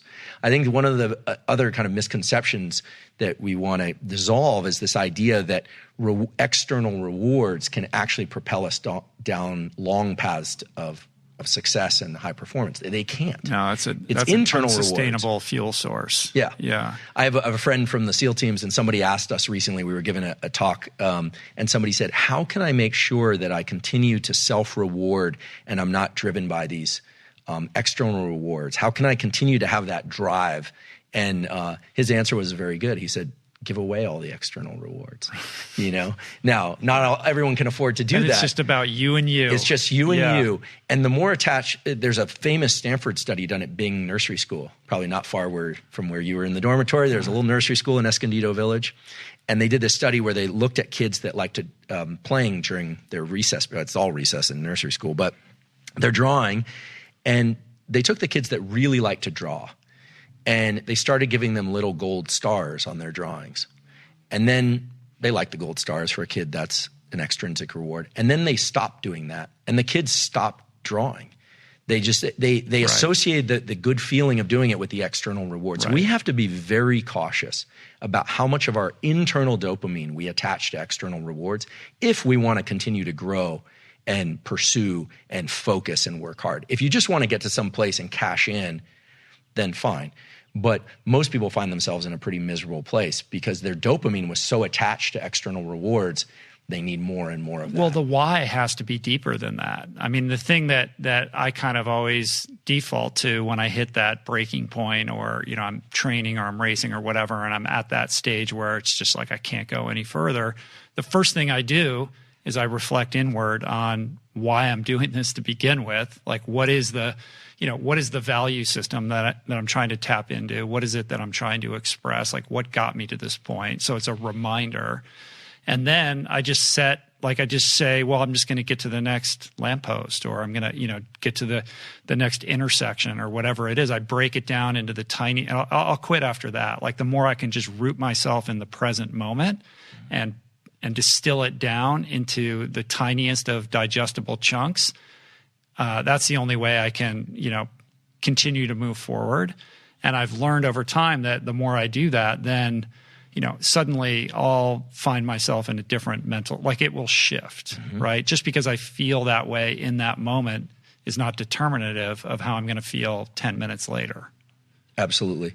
There's an interesting process that occurs when people start to realize that rewards are all internal. And what they start to do is they start linking this duration path outcome thing to their internal rewards. And so, to put this simply, one of the most powerful things that any person can do is to learn to control this idea of duration path and outcome and attach an internal sense of reward, just that you're doing well. To reward yourself mentally, just say, I'm doing well. I'm actually on the right path. To do that inside of the demands that come from the external world, the more often that we can self-reward some aspect of the process, provided it's in the right direction of what we're trying to achieve, the more energy we're going to have for that, the more focus we're going to have for that. And remember, the reason I say energy, I don't throw that around loosely, is that limiting amount of noradrenaline is constantly being kept at bay. You're literally buffering the quit response. And so when people start realizing that if they set the goals inside of the larger goal and self-reward each one of those, they essentially have an infinite amount of energy to pursue those goals. They have an infinite amount of focus to pursue those goals. You see this most in the special operations community and people that are selected essentially for this process.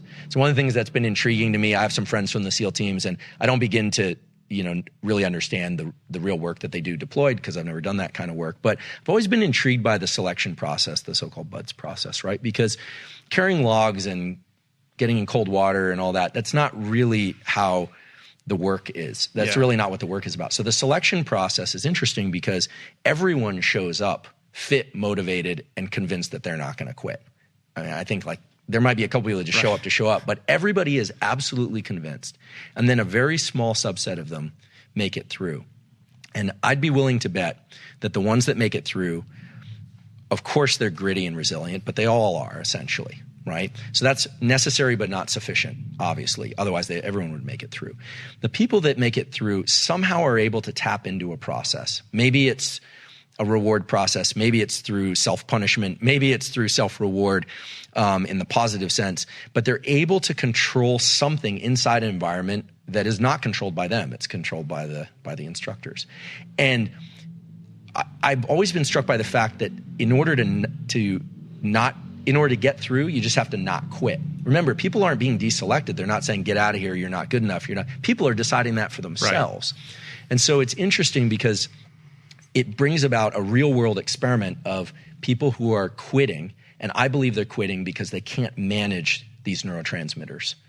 And when I say manage, I think that the people that get through, knowing some of these people quite well, had an internal process by which they could reward themselves for doing something that might have just looked trivial to everybody else, but it gave them more gas, more energy. Right?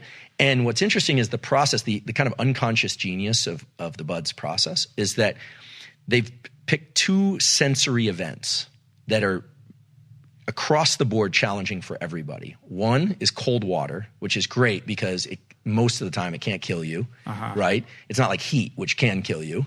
It's cold water and sleep deprivation. And so the ability to do these, like what I'm calling DPOs, this duration, path, and outcome steps and procedures, is great on when you're rested. When you have well fed, well slept, you can do anything. You can be in any hard conversation. You can work through anything. So what they do is they start taking the autonomic nervous system, which is these deep reserves of the nervous system, that when our autonomic nervous system is off, it starts making us pay more attention to how we feel than the demands of the world around us. Remember that basic challenge in the nervous system. And so sleep deprivation is the best way that you can pull somebody down from their ability to analyze duration, path, and outcome and reward themselves. Sleep deprivation is the way in which you essentially pull apart the nervous system and the way that it wants to function, because it's very easy, again, rested, to do all this. But so what they do is they're sleep-deprived people. They put them in cold water. They're trying to get them more in touch with the way that they feel inside than what they need to do in response to the external demands. Right. And everyone I know that's made it through that process did it slightly differently, but I'll tell you how they didn't do it. They didn't do it through sheer grit and determination. They did it through attaching a sense of meaning. They did it by micro-slicing the day, or slicing the day into a series of meals that they just needed to get to, and then rewarding themselves for getting to that next milestone. So they don't know, most of them probably had very low concept of dopamine and norepinephrine, but that's the process. That's also the process, I think, that allows someone to finish an ultra. I've never run an ultra, but I think that process of self-reward is grit and resilience in a kind of neurochemical definition. Yeah. And I think it's the thing that anybody can tap into. And I think it's so key, because I think people think that it's just so key that people understand, that these circuits are not unique to people who run ultras or people that make it through, stringent filter, special operations command. It's the same thing that it is interesting. Yeah. The ultimate determinant isn't your physical conditioning, and yet that's what everybody focuses on. It's what's going on internally, mentally, neurochemically, that's making the difference. And the people that are able to best calibrate that and find these strategies for managing that are the ones that get through, whether it is an ultra or BUDS. And BUDS is like this perfect, it's almost like its own lab, right, for studying human resilience in a certain respect. But you have actually taken some of these people and tested them in your lab, including David Goggins, right? So what do you do when these people visit you and you're like, I'm going to deconstruct you here, figure out what makes you tick? Yeah. So I had the good fortune of meeting David at a consulting event a few years ago. And I guess I should just say, David, you probably know this already, but he is every bit as intense as he comes across. What you see online is exactly, it's exactly what you see is what you get. Really wonderful and obviously extremely impressive human being. So little David anecdote. So the night before we had this event, he came out to the lab. My lab, we study fear, we study courage, we study resilience, and we study the underlying neurochemical substrates for those. So we had a bunch of guys there, a couple team guys, some other folks, and we bring them in this little room and we do virtual reality there. And one of the things that we use to scare people or to generate a sense of autonomic arousal is this experience of diving with great white sharks, which of course you're not in water in the laboratory, but it's very immersive. And for people that are afraid of sharks, it can be quite scary. Not always, but we also have heights. We have claustrophobia. We got something where you can feel spiders crawling all over your body if you're an arachnophobe. If you have a pain point, we find it. Do you spend time trying to figure out what that pain point is? We do, and we do it through some very covert methodology that involves AI and some fun tools. A bunch of weird questions that, right, all right. Let's just say this. From the moment you step into our laboratory, we're studying you. So now I know. And yeah, exactly. So what was fun was, so I sort of explained what the platform was and what we were going to do. And David said, he goes, I don't like sharks. And I was like, all right, well. And so then, this was not a typical experimental day in the lab. So I just kind of, at one point I finished describing what the tech is and how we're going to wire people in. And then I said, so who wants to go first? And he's like, I'll go. Right, of course. And what was funny to me at that moment, I realized this is interesting because he was very explicit about the fact that he didn't like sharks. And he was very explicit about the fact that he was going to be first man in. I mean, it would be inappropriate for me to describe his data, right? And we didn't do a full-blown experiment. But what I can say is whatever it is that David has figured out how to do, it clearly involves taking whatever adrenaline pulse he feels and understanding something fundamental to biology, which is that adrenaline response was designed to move us, not to keep us stationary. He uses behavior as the way to shift sensation, perception, feelings, and thoughts. He understands how to run that program in the right direction. Whereas most people, when they don't like what they feel, they start negotiating sensation, which will never work. They start trying to control their perception, which is hard, right? They're like, oh, I'm not going to think about that, or I'll think about it differently. Very hard to control the mind with the mind. He knows that's a tough one. Yeah. Feelings, Lord knows what those are and how to control them. I mean, we'll eventually figure that out as a field, but thoughts are complicated. So he just goes immediately to action. Immediately right to towards action. It. So when he says, just for clarity, when he says, I don't like sharks, he's basically saying, put me in the shark tank. Like he's cueing you to say, this is the thing I'm afraid of, and I'm going to be the first one to volunteer, and I know you're going to put me in the shark tank if I tell you that. Right. Exactly. Yeah. And I think, and I obviously can't speak for him, but one of the things I think is very clear is that he's tapped into this neuroplasticity process through the door, through the portal of agitation and stress. He's figured out, and this is really the holy grail of neuroscience, is how can I modify my brain? Well, you modify it by placing yourself into discomfort and using that as a propeller to move you into action.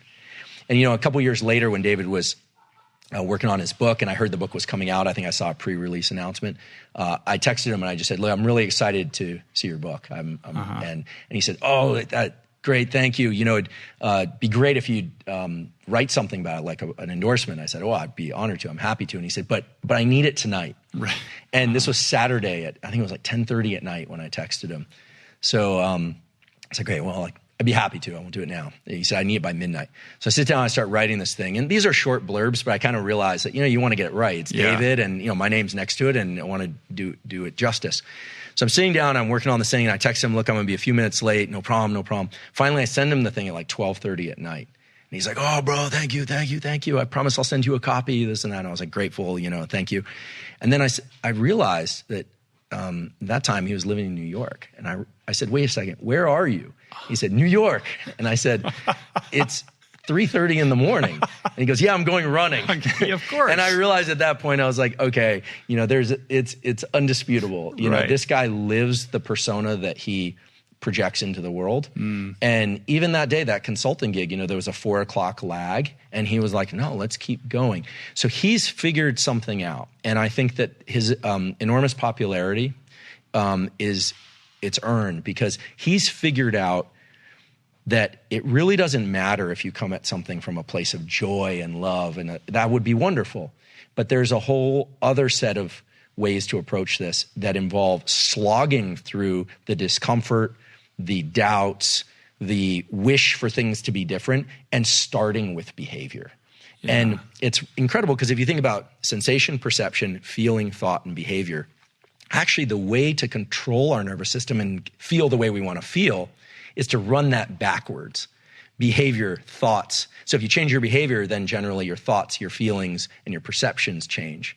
Yeah. And everyone tries to come at it from the other end, but he's figured out through whatever process led him there and incredible life circumstances, how to run it in this direction of behavior first. Yeah. And I really think that if neuroscience has anything to offer, it's some understanding of what the underlying chemicals and neural circuits are, but the sooner that the human animal, the human species can start to understand that our feelings and our thoughts and our memories and all that is very complicated, but that when behaviors are very concrete and they are the control panel for the rest of it.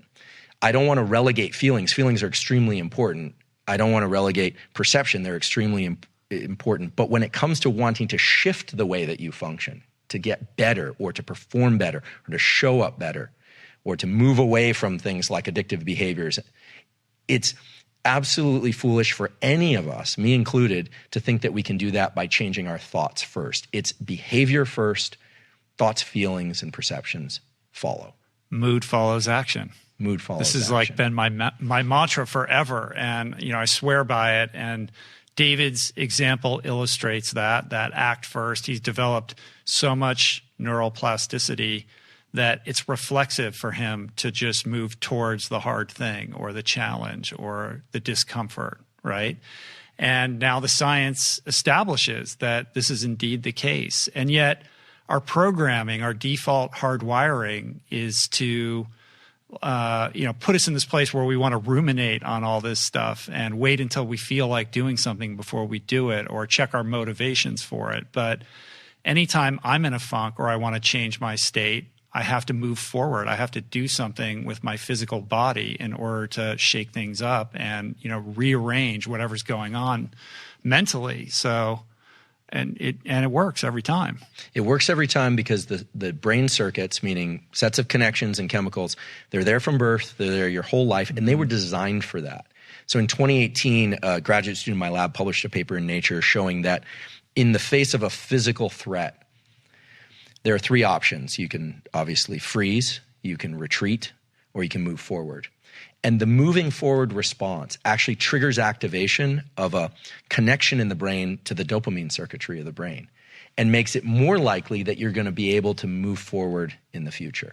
Now, what was interesting to us was that not only is forward action rewarded at a neurochemical level, which then sets you up for more forward action, but the highest level of agitation and stress was associated with moving forward. We always think, well, if I just calm myself enough, I'll be able to move forward. Right. But it's the exact opposite. Yeah. And so people who are paralyzed in fear or that have a hard time initiating, sometimes the key is to raise the level of stress and agitation. This is why deadlines are so effective. Right. This is why fear is so effective. This is why that deer gets up out of its, nice little den and starts to move because it feels a certain level of agitation. If that agitation isn't high enough, we will not move forward. And so especially in the US, we have a culture in which stress has been created. These ideas around stress is that it's terrible for us, when in fact stress is designed to move us forward towards these action steps that are rewarded, which then move us forward, and so on. So what is the process of combating that, monkey mind that is, running whatever narrative that's keeping you stuck? Like, it's easy to say, like, just move, you got to take the action. Sure. But a lot of people still, despite understanding that, intellectualizing that, are unable to, basically act as if. Yeah, I think we're dealing with two general categories of people who have problems with motivation and focus. And I think we've failed to I think we failed to describe the fact that there are two groups and not one. We think, well, I need to calm myself enough to move forward. I think, and then other people say, well, no, you need to kind of ramp yourself up to move forward. Here's the way I conceptualize it based on the data that I'm aware of. Some people are just hypo-aroused. They're just not motivated enough. And those people would benefit greatly from cultivating practices like superoxygenated breathing. Mm-hmm. So this is something along the lines of like Tumo-type breathing. So rapid, and we look at this in the lab. We're actually running a human study on this now.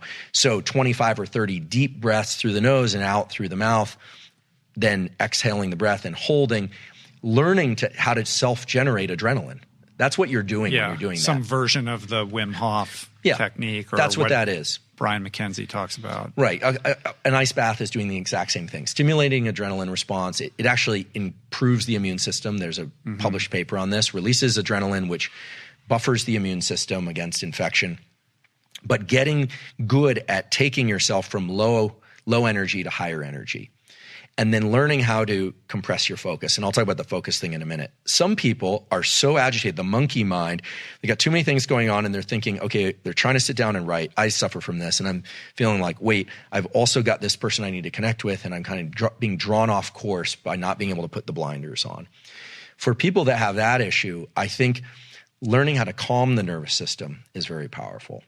And the best way that I know how to do that is based on two studies, one published in Nature, one published in Cell Reports recently, showing that physiological sighs, there's actually a thing in the literature called physiological sighs, are one of the fastest ways to bring our overall levels of autonomic arousal down.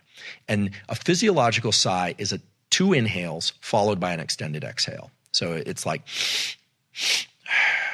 it's not just a deep breath, it's 2 inhales followed by an exhale, okay? And what that does, and this has been shown several times now in humans and other species as well, is it dilates the little sacs of the lungs, and that second inhale dilates them a little bit more, and it pulls a little bit of carbon dioxide out of the bloodstream so that when we exhale, we offload the maximum amount of carbon dioxide, and it perfectly adjusts the ratio of carbon dioxide and oxygen in the bloodstream and lungs.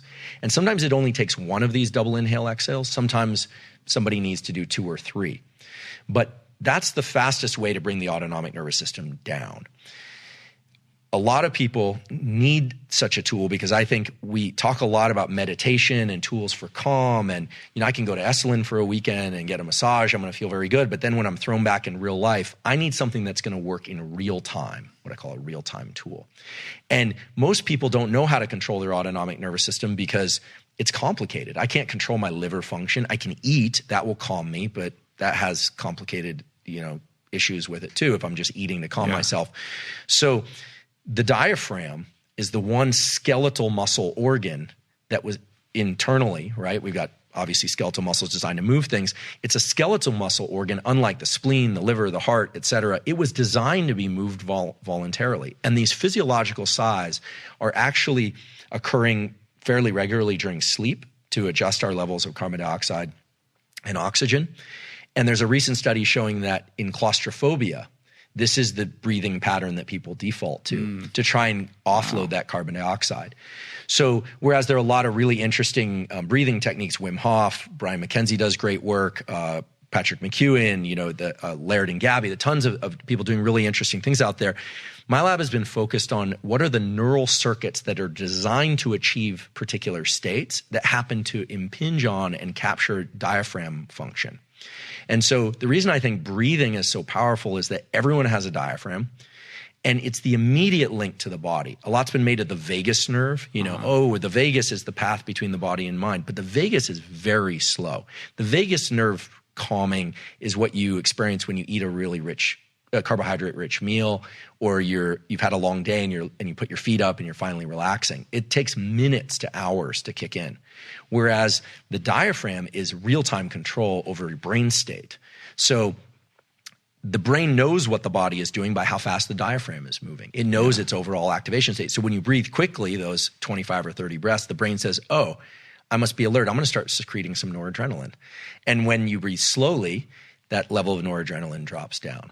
So it sounds so simple, but I think it's only in the last 2 or 3 years that my lab and Mark Krasnow's lab at Stanford and other labs elsewhere in the world have started to identify the neurons in the brain that are linked to breathing and how those two things relate to one another. And I think everybody should have a kit of tools that they can use to bring themselves down and ramp themselves up. I'll just say one other thing about focus. So when we're in a high alert state, something very powerful happens that I think partially explains your ability now to drop into this book writing. When there's a certain amount of adrenaline in our system, our pupils dilate. Remember, the eyes are not connected to the brain. Our eyes are actually two pieces of central nervous system. They are two pieces of brain outside the skull that were designed to control our overall arousal state. And so we can talk about this as it relates to sleep and sleep quality, but when I bring up the level of adrenaline in my body through breathing, or let's say I see a troubling text, or let's just say I just use a very Goggins type approach and just figure out the most painful, inspiring for me reason to do it. You know, it sounds vague because obviously, David, I don't know what goes on in your head, but a tremendous respect for your ability to do this.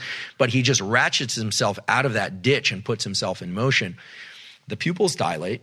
And when that happens, our visual system actually enters something that's a little bit more like portrait mode on our phone. There's a process called accommodation, and your ability to focus on one thing visually actually becomes better, and your ability to see everything else blurs away. And that's the ability to just see that screen of text, or that if you work on pad and paper, to just see that pad and paper. And then as you start writing, what people don't realize is that mental focus follows visual focus. Now, in blind people, it's slightly different. It follows auditory focus. But in most people, your visual focus, as you bring that into really sharp relief, that image of your book, and you stare at it, you're going to feel some agitation and your mind's going to be jumping all over the place. But if you wait just a couple minutes, the rest of the world will disappear. I think this is sort of like the flow state people are looking for. But remember, the gate of entry is one of you have to wade through some sewage before you can swim in clear water. Right. That's the way I always think about it. But the visual focus is what brings the rest of the brain into cognitive focus. And people in the martial arts understand this. You've probably experienced this running when you're feeling exhausted and you can just concentrate on one milestone and get there. You can almost bring that into what you're doing is you're linking that to the dopamine circuitry. You're saying that thing is the milestone, not winning the race, not some other thing outside this immediate environment, that thing. And when you're able to start capturing these peripheral circuits, meaning the body, the diaphragm, the visual system, then you start getting past this whole idea of mindsets, and it really becomes about the body setting the mind. And this is where I think when you say action leads the rest, right? What you're saying is grounded in real neurobiological data. There's also a shift in your perception of time when you're in that state. Suddenly your relationship with time becomes completely different. So I'm and really I don't glad know whether that, and I'm not like, it's easy to say it slows down or it speeds up. To me, it's neither. You're in this weird liminal state where it's almost like it doesn't exist. It's not a relevant vector in your emotional experience. I'm really glad you brought this up because one of my obsessions is time perception. And, having spent the last 20 years or so studying the visual system, what you start to realize is that space, meaning physical space, not outer space, but physical space around you and your time perception are absolutely linked. And when our focus is very narrow, time starts to feel thin sliced. So you're right. It's not that it's going fast or slow. It's that you're perceiving more events per unit time. So it's like a metronome that's going faster. When our gaze is dilated, so when we're relaxed, there's actually what happens is the pupil kind of relaxes a bit. It doesn't always get bigger or smaller, but what happens is when we're relaxed, so if you view a horizon, for instance, or you go into what's called panoramic vision, so even though I'm looking at you right now, I can dilate my gaze without moving my head or eyes, so I can see the corners of the room and the ceiling. I can see myself in the environment. When we do that, our perception of time broadens and we feel like we have more time. And what we're doing when we do that focus versus defocus, as I call it, or focal vision versus panoramic vision, is you're toggling on and off the autonomic nervous system for alertness. You're turning on and off that norepinephrine circuit. And so it's conscious control over a brainstem circuit. And this is why I don't like the phrase autonomic, because that means automatic. It's a misnomer. I can control my autonomic nervous system. I can breathe. I can control my autonomic nervous system. I can eat a big meal. I can control my autonomic nervous system. I can focus or defocus.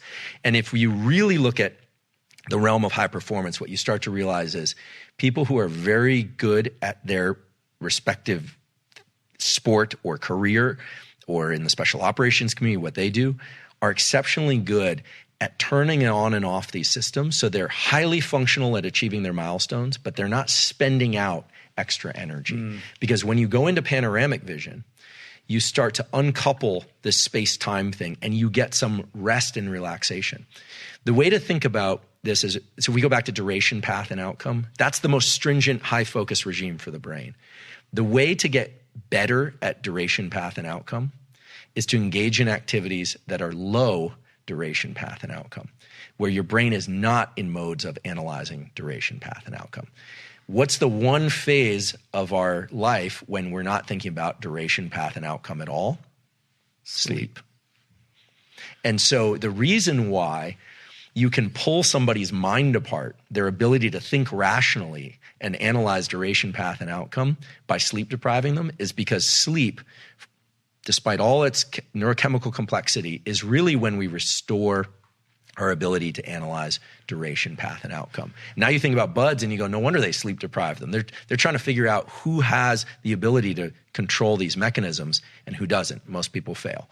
So when I think about how to recover, I actually don't think about recovery as its own thing. I think about recovery as giving buoyancy or improving my ability to focus.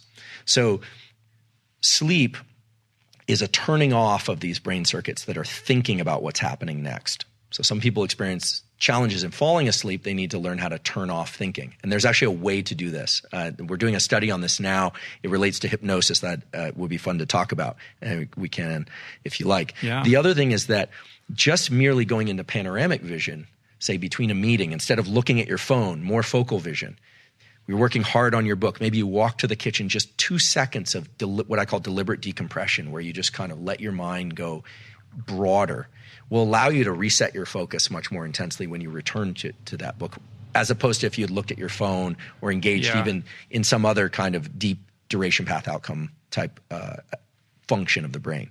So when you start thinking about meditation, it's also valuable because a lot of meditation involves focusing on your breath. I actually think a lot of people are spending out this ability. They're working too hard in the activities that are designed to reset them. So the two ways to reset yourself in wakefulness. Being just very adamant about my meditation practice. That's right. Because it's a letting go. It's not we're so programmed to like force ourselves to do things or to like dive in with intentionality, but so much of this is more elusive than that. I think that we can all do ourselves a great service and perform much better in what we're doing by taking little micro recoveries in the form of dilating our gaze in between meetings, just for a second. Viewing a horizon is the best way to do it because it naturally brings the eyes into defocus. We're doing this in VR because we can control the visual environment completely. When you go into this defocus mode, you turn off that brainstem circuit, you're conserving norepinephrine for your next bout of focus and activity. Otherwise, you're spending it. And the brain doesn't care how you spend it. Doesn't care if it's on Instagram, doesn't care if it's watching the news. But learning how to defocus and then refocus very quickly can get you through a race that you wouldn't otherwise have been able to get through. It saves you energy and it builds energy. The other thing is we talk a lot about sleep, and sleep is extremely important. But there are other modes and brain states that can allow you to recover. One of the ones that I'm a huge proponent of and that my lab has been studying and other labs are studying is what many people call yoga nidra, where I've done yoga nidra a lot. It's a wonderful practice. Yeah. Just lying down and focusing enough of your attention so that you don't fall asleep and enough of your attention on and moving it around so that you're not really concentrated on any one thing. I fall asleep every time. I do too. I do too. But what we know, so I fundamentally disagree respectfully though, with the idea that we can't recover sleep that we've lost. Because what are we really talking about there? For me, it's the ability to perform these duration path outcome analyses. So in my lab, we have people do a cognitive task And then we place them into these very deep states of relaxation through things that are kind of like Yoga Nidra. And people can find Yoga Nidra scripts out there. They're everywhere on YouTube, elsewhere. Or we have them do a hypnosis script. Hypnosis is very similar. Deep relaxation, wandering sort of attention, fairly narrow context. But it brings the brain into these unique states where you're neither asleep nor awake. And for people that have trouble falling asleep or trouble relaxing themselves, these kinds of practices are extremely useful because they're really teaching you how to turn off those modes of focus. So, we live in a stressed society. Some people are stressed because they're overwhelmed, but other people are stressed because they just don't know how to turn off their brain and fall asleep.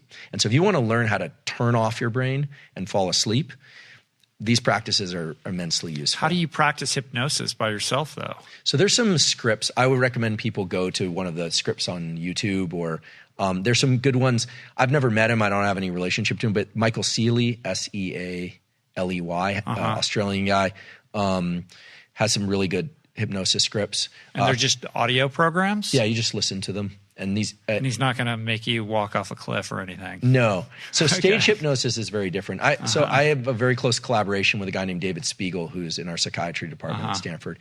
We're now looking at how daily breathing exercises can impact people's sleep and levels of stress. He's done a lot of work on addiction and trauma and pain management through hypnosis. And most all of hypnosis that's clinical involves bringing one's state into one of deeper relaxation, not full sleep, and then thinking about some behavioral change that one wants to make. These are ancient practices, really, and I think that they were developed by people that understood that rewiring of the brain requires focus and deep rest. What's interesting about hypnosis is it brings those two things together at the same moment. So normally you'll work really hard on something, then you'll sleep, and that's when the plasticity occurs.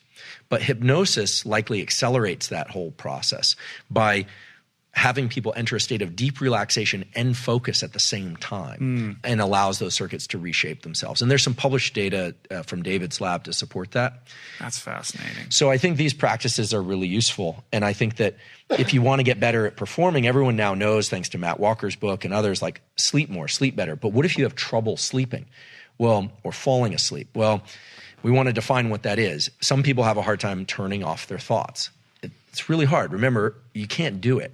What you can do is to learn to control that perceptual window and distribute it so that your sense of time starts to kind of drift off and you end up in sleep more easily. And it's a practice that most people find if they do it for 10 minutes a day or so, they start sleeping much better within a week or more, and sometimes more. Sometimes people need some other help, like not drinking caffeine late in the day, et cetera. But that brain state of no duration path and outcome analysis is going to be the most restorative. And you can get it in wakefulness too. So taking a walk where you're just letting your mind go is very powerful. And the other thing that's powerful is optic flow. So self-generated optic flow by walking, running, or cycling shifts the brain into a state of relaxation that's not seen when you're stationary. This is well described in the neuroscience literature. For some reason, it's not well described in the wellness literature, but it's a real thing. When you move through space, you're active. There's a natural calming of the brain circuits involved in threat and threat detection. This is the basis for EMDR, eye movement desensitization reprocessing. The lateralized eye movements they have people do in the clinic, that kind of goofy looking thing while they recount a trauma. Right, I've heard you talk about that, to overcome fear and trauma. That lowers stress, and the rationale is that by coupling a low stress state to the recall of the trauma, it's going to allow people to reshape their relationship to the trauma, to tolerate the discomfort. And EMDR, my clinical colleagues tell me, works best for fairly well-defined traumas. It's not going to be like my childhood or, a whole series of events, but for single event traumas or a trauma that's repeated but of the same sort, it seems to work best. It's not going to work best to completely reshape all relationships to all traumas, but it does seem to be powerful for a certain set of people. So basically an example would be if you got into a car accident and then you're afraid to get in a car or something like that, right? So you take this person and you submit them to this therapy where they move their eyes back and forth laterally, which seems absurd. Seems goofy. Right. And so this is supposed to help them get over their fear or their blockage? Yeah. So Okay, so my lab studies vision and we study stress and states of mind. And people used to talk to me about EMDR and ask me about EMDR. And I was like, this is crazy. This sounds like a music genre. This is absurd, right? Or a drug. Makes no sense. Why would moving the eyes from side to side have any impact on states of mind? That's ridiculous. But then what happened was in 2018, 2019, and 2020, 5 quality manuscripts came out in very good journals from groups that were studying eye movements, not studying stress or trauma, that found that these lateralized eye movements, not up and down, but lateralized eye movements, quiet the activity of the amygdala, the limbic structure in the brain that's primarily responsible for threat detection and stress.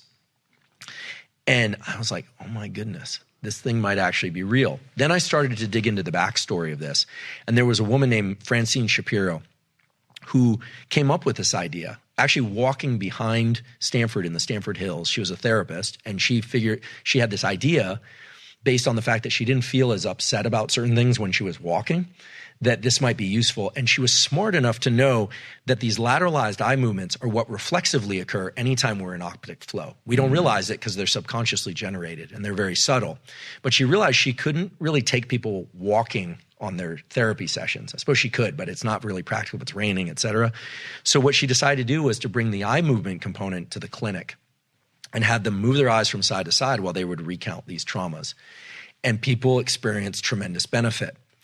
And in fact, now there's a lot of evidence to show that these lateralized eye movements really do quiet the stress of the nervous system and allow people to continue to move forward. This is probably all anchored. I go back to that story of that deer that needs something. And as it's feeling that agitation and gets up and starts moving, the movement feeds back onto the brain to quiet that stress and anxiety so it can be observant of its environment. And that panoramic mode is what we are in when we are in a position to be very situationally aware. When we're stressed, we're going to have soda straw view of the world. Right, on one thing. This relates directly to addiction because I've spent some time at addiction treatment clinics and talking to people in that community. And it's very clear that, of course, there are a huge number of factors that play into why people become addicted and relapse, et cetera. But if you can get at people's ability to control their anxiety and their feelings of peak states and happiness, you don't guarantee, but you help reinforce the possibility that they're going to get sober and stay sober. As an addict gets more tethered to the idea that some substance is the thing they need, the progressive narrowing of the things that bring them pleasure, and everything else kind of falls away like portrait mode on the phone. They're essentially in a state of high stress trying to meet that dopamine need all the time, and they don't see other possibilities. The reason I mention not just stress and treating stress to get out of addiction, but also pleasure is that we've also seen this. When do people relapse? When they're feeling really good. When they're feeling really lousy and stressed, and when they're feeling really good. Yeah. They've been sober for 5 years. We hear about this in the news, usually from celebrity examples. People have been doing great. All of a sudden, they're back in treatment. And you're like, what happened? Well, what happened was the dopamine circuit from other things, maybe a great life event or things are going well, or stress, the loss of a job, everything crashing, puts our visual system and the rest of our brain into a myopia. We literally become nearsighted, and the dopamine system says, that's the only thing that's going to get me out of the mode that I'm in. They literally don't see the other possibilities. So some of the work that I'm starting to get involved in now is to try and inform the addiction treatment community, the trauma community, that there are ways to use action in the body to move people out of states of myopia, nearsightedness, and this is kind of a cognitive nearsightedness, and allow them to start parsing their time perception differently. It goes right back to time perception. When an addict needs something, their sense of time is fixed to the retrieval of that thing or the reaching that thing. And then when they can dilate their sense of time, they realize they have time for other options. But until you can dilate that, there's really no chance, frankly. You can't find a way in. You can't find a way. You can tell somebody you're going to lose your kids and they'll do it anyway. And that just tells us we need another route to it. And so one of the things I think is powerful is to think about how can we leverage the visual system? How can we leverage the diaphragm system? In the same way that you would tell somebody who's has cancer or needs a surgery of a certain sort, like we need to leverage certain technologies. Well, we need to leverage certain inborn technologies of respiration and vision to be able to access states of mind that will allow us to make better choices. For the addict in that really nearsighted view, fixated, there is no other choice. And I think those early years of skateboarding and being, feral, it showed me that the people I knew that became addicts, and frankly, I know some adults who have become addicts, even who have very quote unquote functional lives. It wasn't just them. Those people, we like to think they're making a bad choice, and they're making a bad decision. It's unclear to me whether or not they have a choice in those highly myopic states of mind. And so what we need to do is we need to dilate their perception of the world around them. We need to dilate their perception of time. They need to learn how to relax themselves so they can actually see other options. And it all relates to how the visual system and the breathing system relate to autonomic function. Addiction is the perfect sort of laboratory to do this. And it's so important, I think, because if it were simply the case that people just needed family support, and which they do, and they needed encouragement, and they need discouragement about making the wrong behaviors, then we wouldn't even be having this discussion. It's so much more complicated than that. So much more complicated. The thing, I think all of those are really powerful tools and important things to look at with respect to the addict mentality or that disposition. There has to be a level of self-awareness in that addict that the decision to pick up the drink or to use the drug begins so far in advance of the actual behavior. By the time they actually pick up that drink, there's no getting in the way of that. Like, that decision has so much momentum behind it that it's almost impossible to reverse. So a breathing technique or any technique at that juncture is unlikely to be successful. So it's about recognizing, when that state is starting to shift in that direction, whether it's days or hours or weeks before the behavior choice, to intervene at a place and time when you can actually have an impact.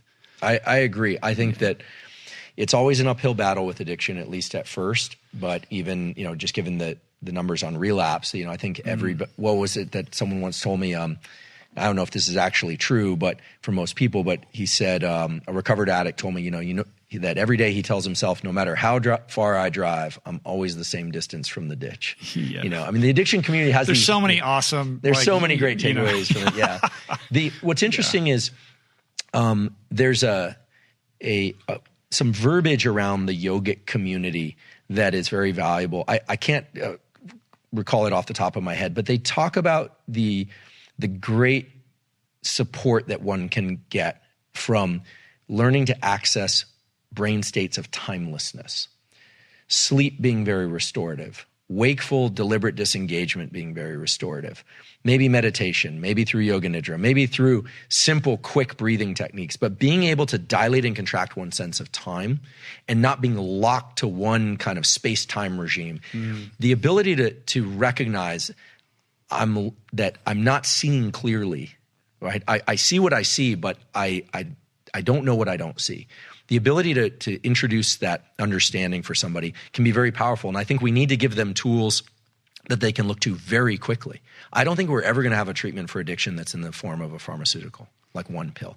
Because if you start tapping into the dopamine system itself, you start degrading other aspects of life. So I think one of the reasons why addiction treatment is so complicated is that you need many elements, but the elements that come from the person themselves are ultimately the most important ones, of course. And I think physiology and neuroscience does have some tools that can lend support to that. Yeah, it's interesting. I think that every couple of years you see new science emerge on addiction, and there's some new protocol, and 12 steps constantly getting thrown under the bus, and 12 steps what got me sober, and I'm very rooted in that community. I remain open to other modalities and protocols, and super interested in seeing where all of this is going. But I think it is important to appreciate how complex it is. Like, there's a trauma element to it. There's a, behavioral modification element to it. There's a emotional, like, how do you find a way to anchor this person to a life path that has meaning and purpose? And all of these things inform this complex, soup that's going on in their head that's dictating whether they're going to pick up a drink or not. Yeah. And, and I love the neuroscience community with, it's been my family and home for many years now. And the people working on addiction are motivated from the right place, and they are, working exceedingly hard. But there are a lot of data now that show, for instance, there are complete genetic changes in the cells that can, and the pathways that control dopamine and reward. And that's all wonderful to understand. But meanwhile, I think there are enough tools out there that they need to be aggregated in a way that's structured and that addiction treatment communities can leverage. One of the things that would be of great use is the idea of a biomarker. So you described that, and it's really a beautiful example of how when early on you might be able to intervene, but later it gets much harder. Mm-hmm. We need biomarkers that are going to tell us, for some people, or their family, that somebody's at risk. The same way you have biomarkers. Like some kind of Whoop device, right? Well, I think it's going to come from once you know how well somebody is regulating their own autonomic nervous system, you can predict pretty well whether or not they're going to succeed or fail in making good decisions. And so I do think a Whoop type device or other sensor device could be tremendously beneficial in detecting and telling people whether or not they are veering off course. Right. And I think it's getting very Minority Report, though. It is. I mean, I think machines are going to help us make a lot of decisions that we're actually pretty poor at making. But the simplest of those that we might see in the next 2 or 3 years is saying, look, you've been working extremely hard on your book.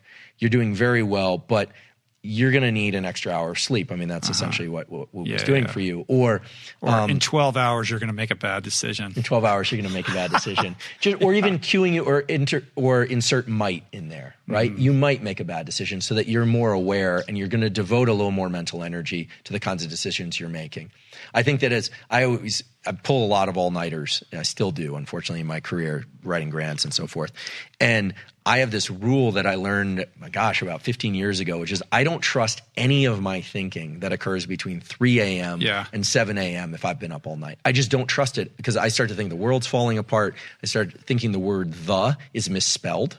I mean, I really know I'm sleep deprived when words like "the" look misspelled, and then I'm like, what's going on? That's that duration path outcome circuitry starting to fall apart. So I think that's an extreme example, but I think that short of having people buffer their lives with tons of activities and perfect nutrition and perfect social interactions, people learning to control their autonomic nervous system, I think, is really the next step in our species evolution. I really believe that what we are seeing now in the world is a call to arms, if you will, or a request from Mother Nature to have everybody learn how to control their autonomic nervous system a little bit better, or ideally a lot better.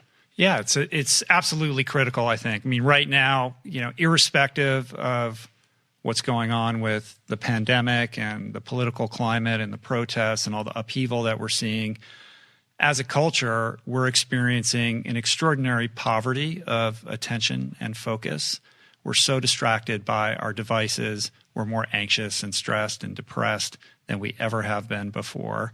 This is not going in a good direction. And to the extent that we can commandeer a little bit more control over these things and understand that we have some level of agency and we can reverse this sort of automatic pattern that we're on of just scrolling endlessly and doing what we're doing that we know is not leading us in a good direction is critical if we're going to find our way forward. And to speak a little bit to what's going on right now, I think and it's related, and I'm interested in your thoughts on the neuroscience that is I think relevant to this, is that we've lost the ability to have civil discourse. There's a real breakdown in communication right now, culturally and socially, and it's fractured our society, and it's not good, right? So what is going on neurologically with human beings that are attaching themselves and so self-identifying with certain narratives that it's polarizing our population and preventing us from being able to just be together or united or agree upon what is true and what is not true and share a value system so that we can see our way through the challenges that we're facing right now, many of which are an existential threat to the future of humanity and the planet. It's a huge problem. You articulated it beautifully. And I think neuroscience can offer a couple insights into why it's happening and perhaps what we might do about it. So one of the scientific results that I'm very intrigued by is in the 1960s, a guy named Robert Heath recorded from the human brain. These are people, you couldn't do this experiment nowadays, but skull popped off. My neurosurgery friends tell me that's no big deal. Electrodes lowered deep into the brain, all over the brain, and people can stimulate wherever they want. And they just report what they're feeling. So they press one lever, they feel drunk. They press another lever, they feel happy. They press another lever, they feel sexually aroused. And they're reporting all this, right? When was this done? In the 1960s, early 1960s. Several times, actually, and published twice, essentially the same data, different populations in the journal Science, which is sort of our Super Bowl, Science and Nature, Cell. Those are the big ones. Journals, that is. So the number one brain area that people want to stimulate, they finally hit this lever where they go, oh, I like that. And they just keep hitting that thing and hitting that thing and hitting that thing. Frustration and mild anger. And I saw that result. That's the choice. I could be drunk. I could be happy. I'm going to choose frustration and anger. Exactly. Wow. What that told us is it's clearly tapped into the dopamine reward system. It feels like a hit of dopamine to them more than anything else. So we need to put that on the shelf and keep it visible as we kind of march into this a sort of answer to your question.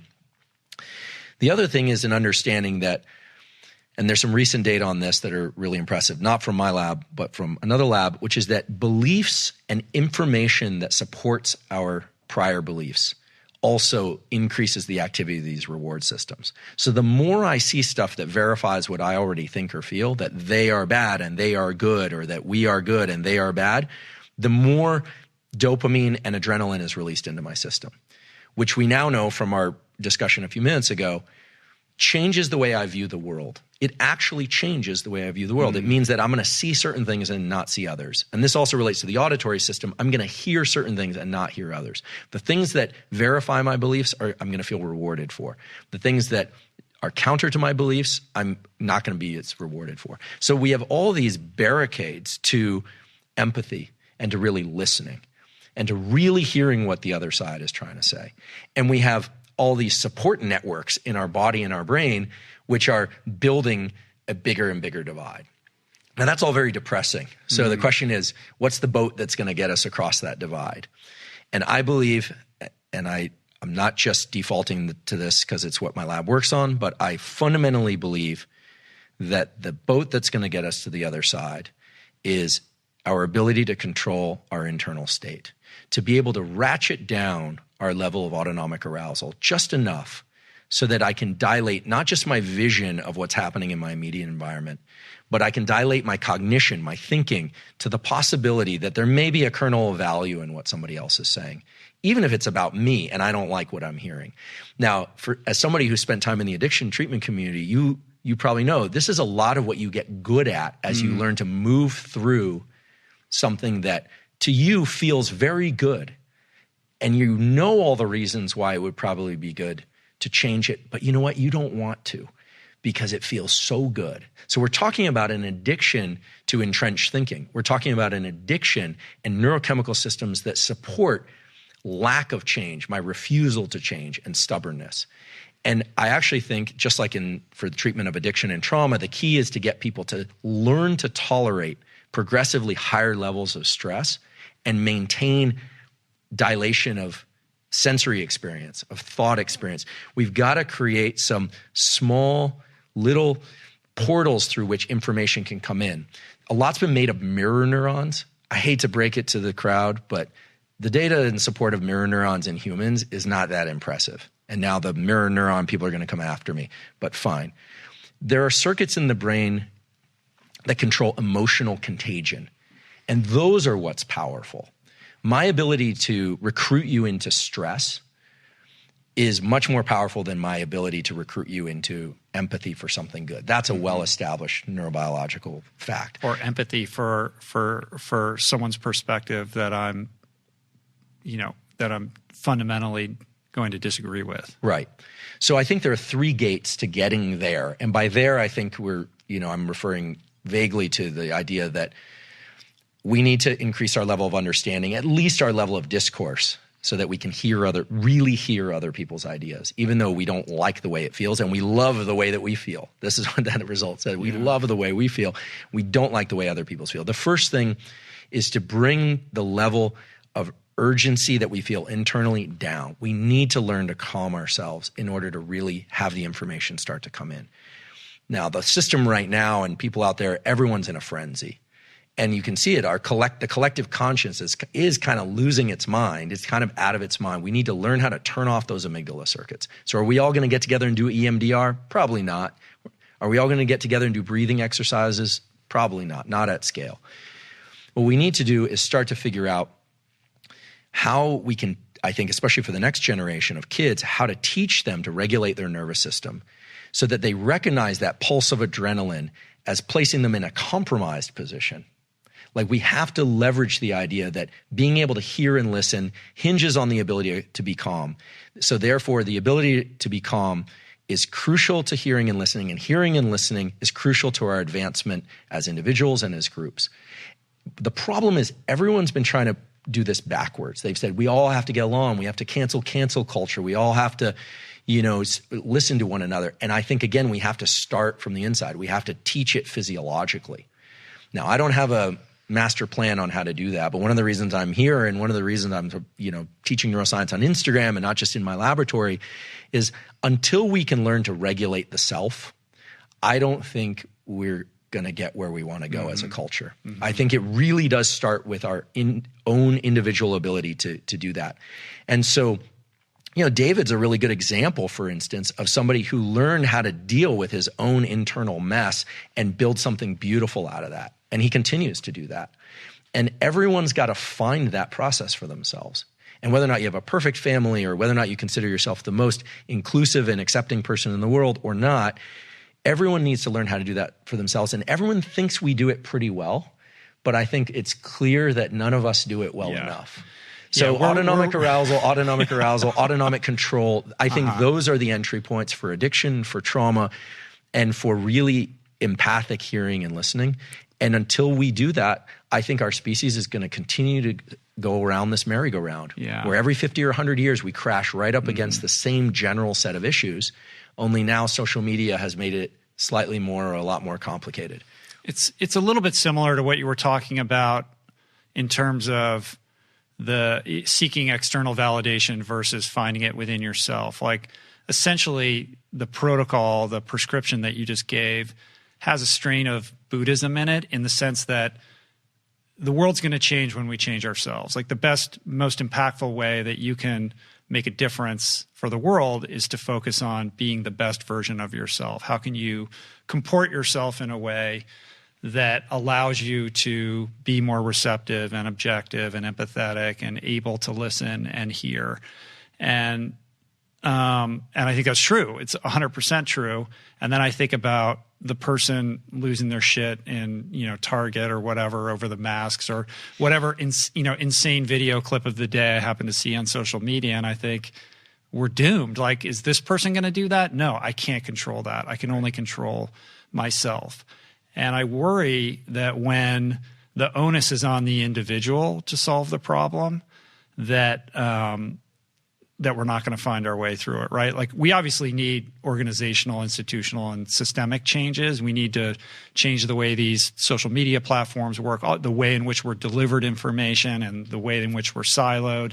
But I don't have any control over any of those things. The only thing I have control over is my own internal mechanism. So what other choice do we have? Well, I think we need people in positions of power and leadership who are very good at internal control. I think emotions are great. I experience them often intensely, but congratulations. Thank you. They're not always wonderful to experience, but I think it's clear that the level of autonomic arousal that's associated with emotions, either very high or very low, very happy or very sad, very anxious or very angry, clouds our judgment.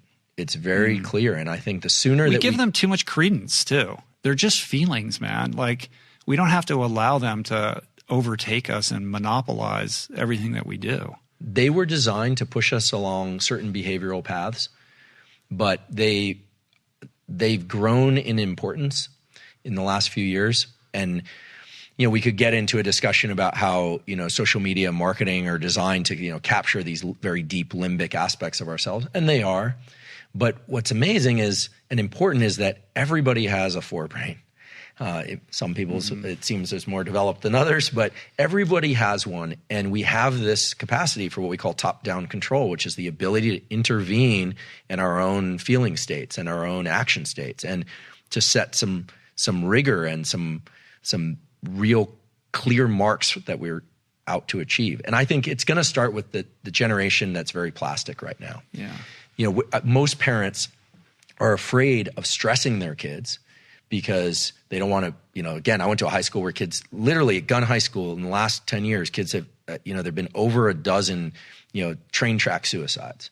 So those are kids that are committing suicide for different reasons, but a lot of them is because they just feel too much pressure. So obviously we can't pressure kids beyond their capacity to regulate. But the idea that all of our internal state should be driven by external things, that's a foolish misstep also. So I think we need to operationalize what we're going to teach the next generation. Maybe our generation isn't really rescuable, but maybe the next generation is. And if they understand that there's some concepts that sound a little mushy, like gratitude or mindfulness or these kinds of things. But as long as they understand that, for instance, gratitude, which we didn't really touch on, involves a whole other neurotransmitter reward system in the brain, the serotonin system, which buffers us against injury. It can improve wound repair. It can allow us to lean back into these high stress regimes. Learning and, kids learning how to toggle their nervous system back and forth between highly duration, path, outcome, focused states of trying to improve and learn, and then learning how to really relax and chill out and enjoy and be socially connected, because it will allow them to ratchet back in and focus with extreme depth. I think in doing that, we might not get every child to learn how to do that. But if we can distribute that information widely enough, and there's so many brilliant examples and beautiful examples, yours, David's, many others, of people that have been able to tap into those systems intuitively. If we can get that information out there, I really believe that at least a subset of those kids will grow up to be the leaders that our species really needs in order to get through this next filter. And right now we're feeling the stringency of that filter. And I think our level of autonomic dysregulation as a species, the fact that we're here right now, says, okay, here's the task. Are you guys going to figure yourselves out? You got this forebrain. My dog doesn't have the forebrain I've got. Yeah. He can't figure it out, but we can work this out. And it'll involve technologies like devices to measure how we're doing, maybe some machines to guide that. That's a different discussion, but I think it's entirely possible. And I think that's the evolutionary pressure that we're in right now. And I think that the next generation, if they can hear about it and learn about it, is going to meet that demand. Our species has done it for every other demand. I toggle back and forth between extreme optimism and dystopian despair, because on the one hand, you described the experience of going to therapy and how that was kind of novel at that time, but we're not in that place anymore, and everybody's got a smartphone, and there's Headspace and Calm and Waking Up and all these incredible apps, and mindfulness is part of the mainstream modern vernacular. Like, these kids are growing up not only aware of these practices, but amenable, and it's being done in the households in which they're being raised, which I find to be that's an amazing thing. I think there is a consciousness that is emerging out of these young people that hopefully, we can rely on to solve some of these problems. And then, I just think about the endless scrolling and the social, I'm just like, oh, yes, we're fucked. Well, I think it's clear that most people, young or old, are content to be passive consumers and spend out their dopamine doing essentially meaningless activities and consuming food and consuming air and light that is basically damaging to themselves. And I don't think they care. I think our species, let's be fair, our species is non-essential. Well, no, I didn't say that. Our species, although sometimes I think it'd be interesting if some other species ran the earth, but we're the curators of the planet. So I think that our species is probably divided into those that are really going to try and maximize on this gift of neuroplasticity, right? We're the only species that has neuroplasticity throughout the lifespan, and that neuroplasticity in childhood lasts as long as it does as a function of our total lifespan. It's incredible. So we were gifted this, and I think some people leverage it and take advantage of it, and other people don't. And I think we need to accept that we're not going to get everybody. But what we need to do is attach the reward systems of society, financial, socioeconomic, et cetera, to the kinds of behaviors that is going to give rise to people that can lead us into the next 100 years and 200 years. Now, that is not saying, do away with monetary systems, or actually the opposite.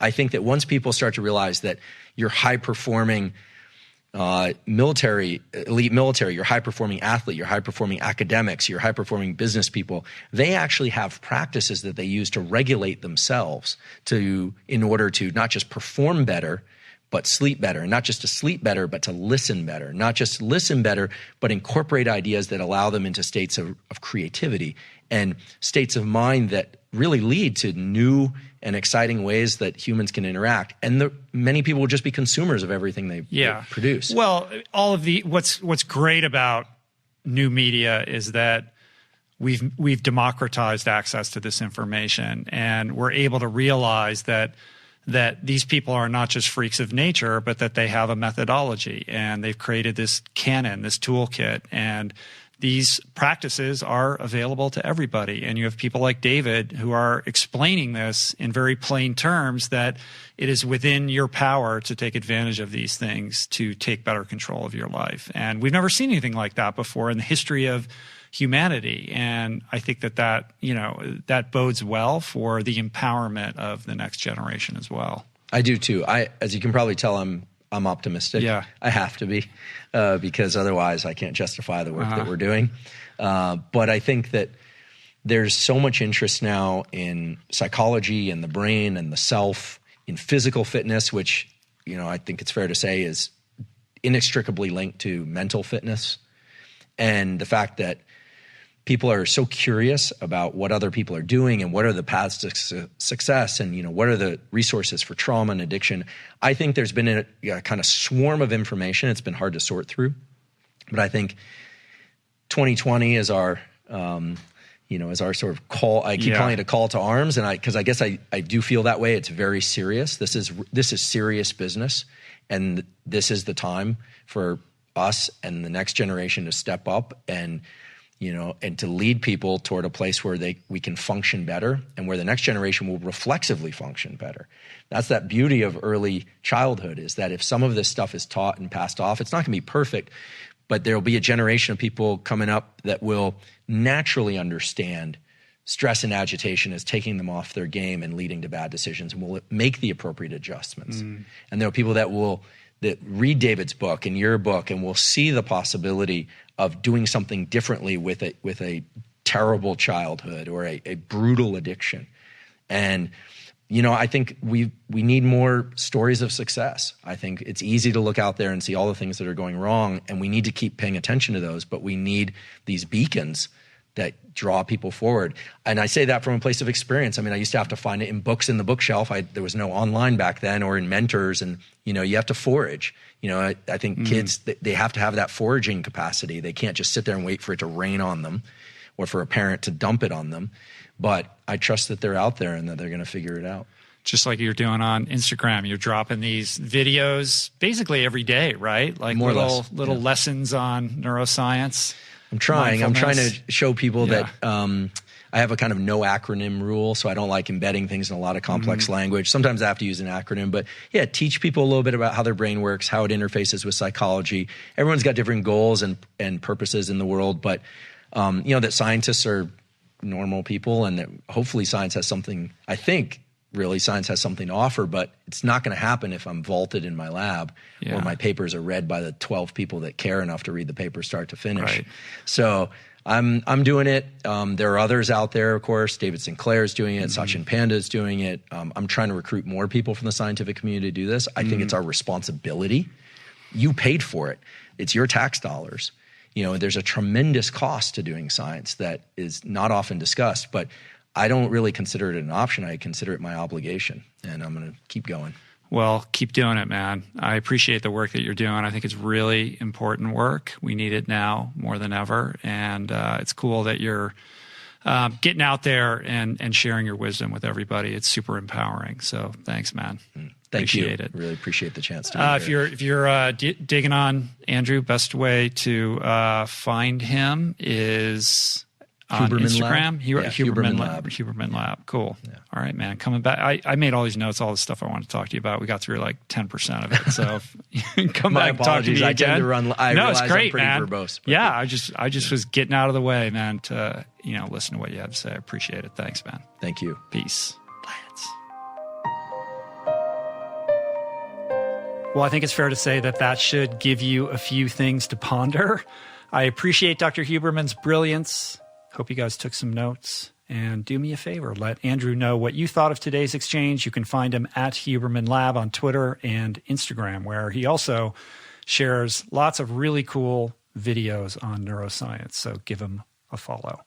We also have another Roll On AMA coming up this week, and we set up a voicemail for you guys to leave your questions. So if you'd like your question considered and potentially even aired during the podcast, leave me a message at 424-235-4626. That's 424-235-4626. Super excited about this new series.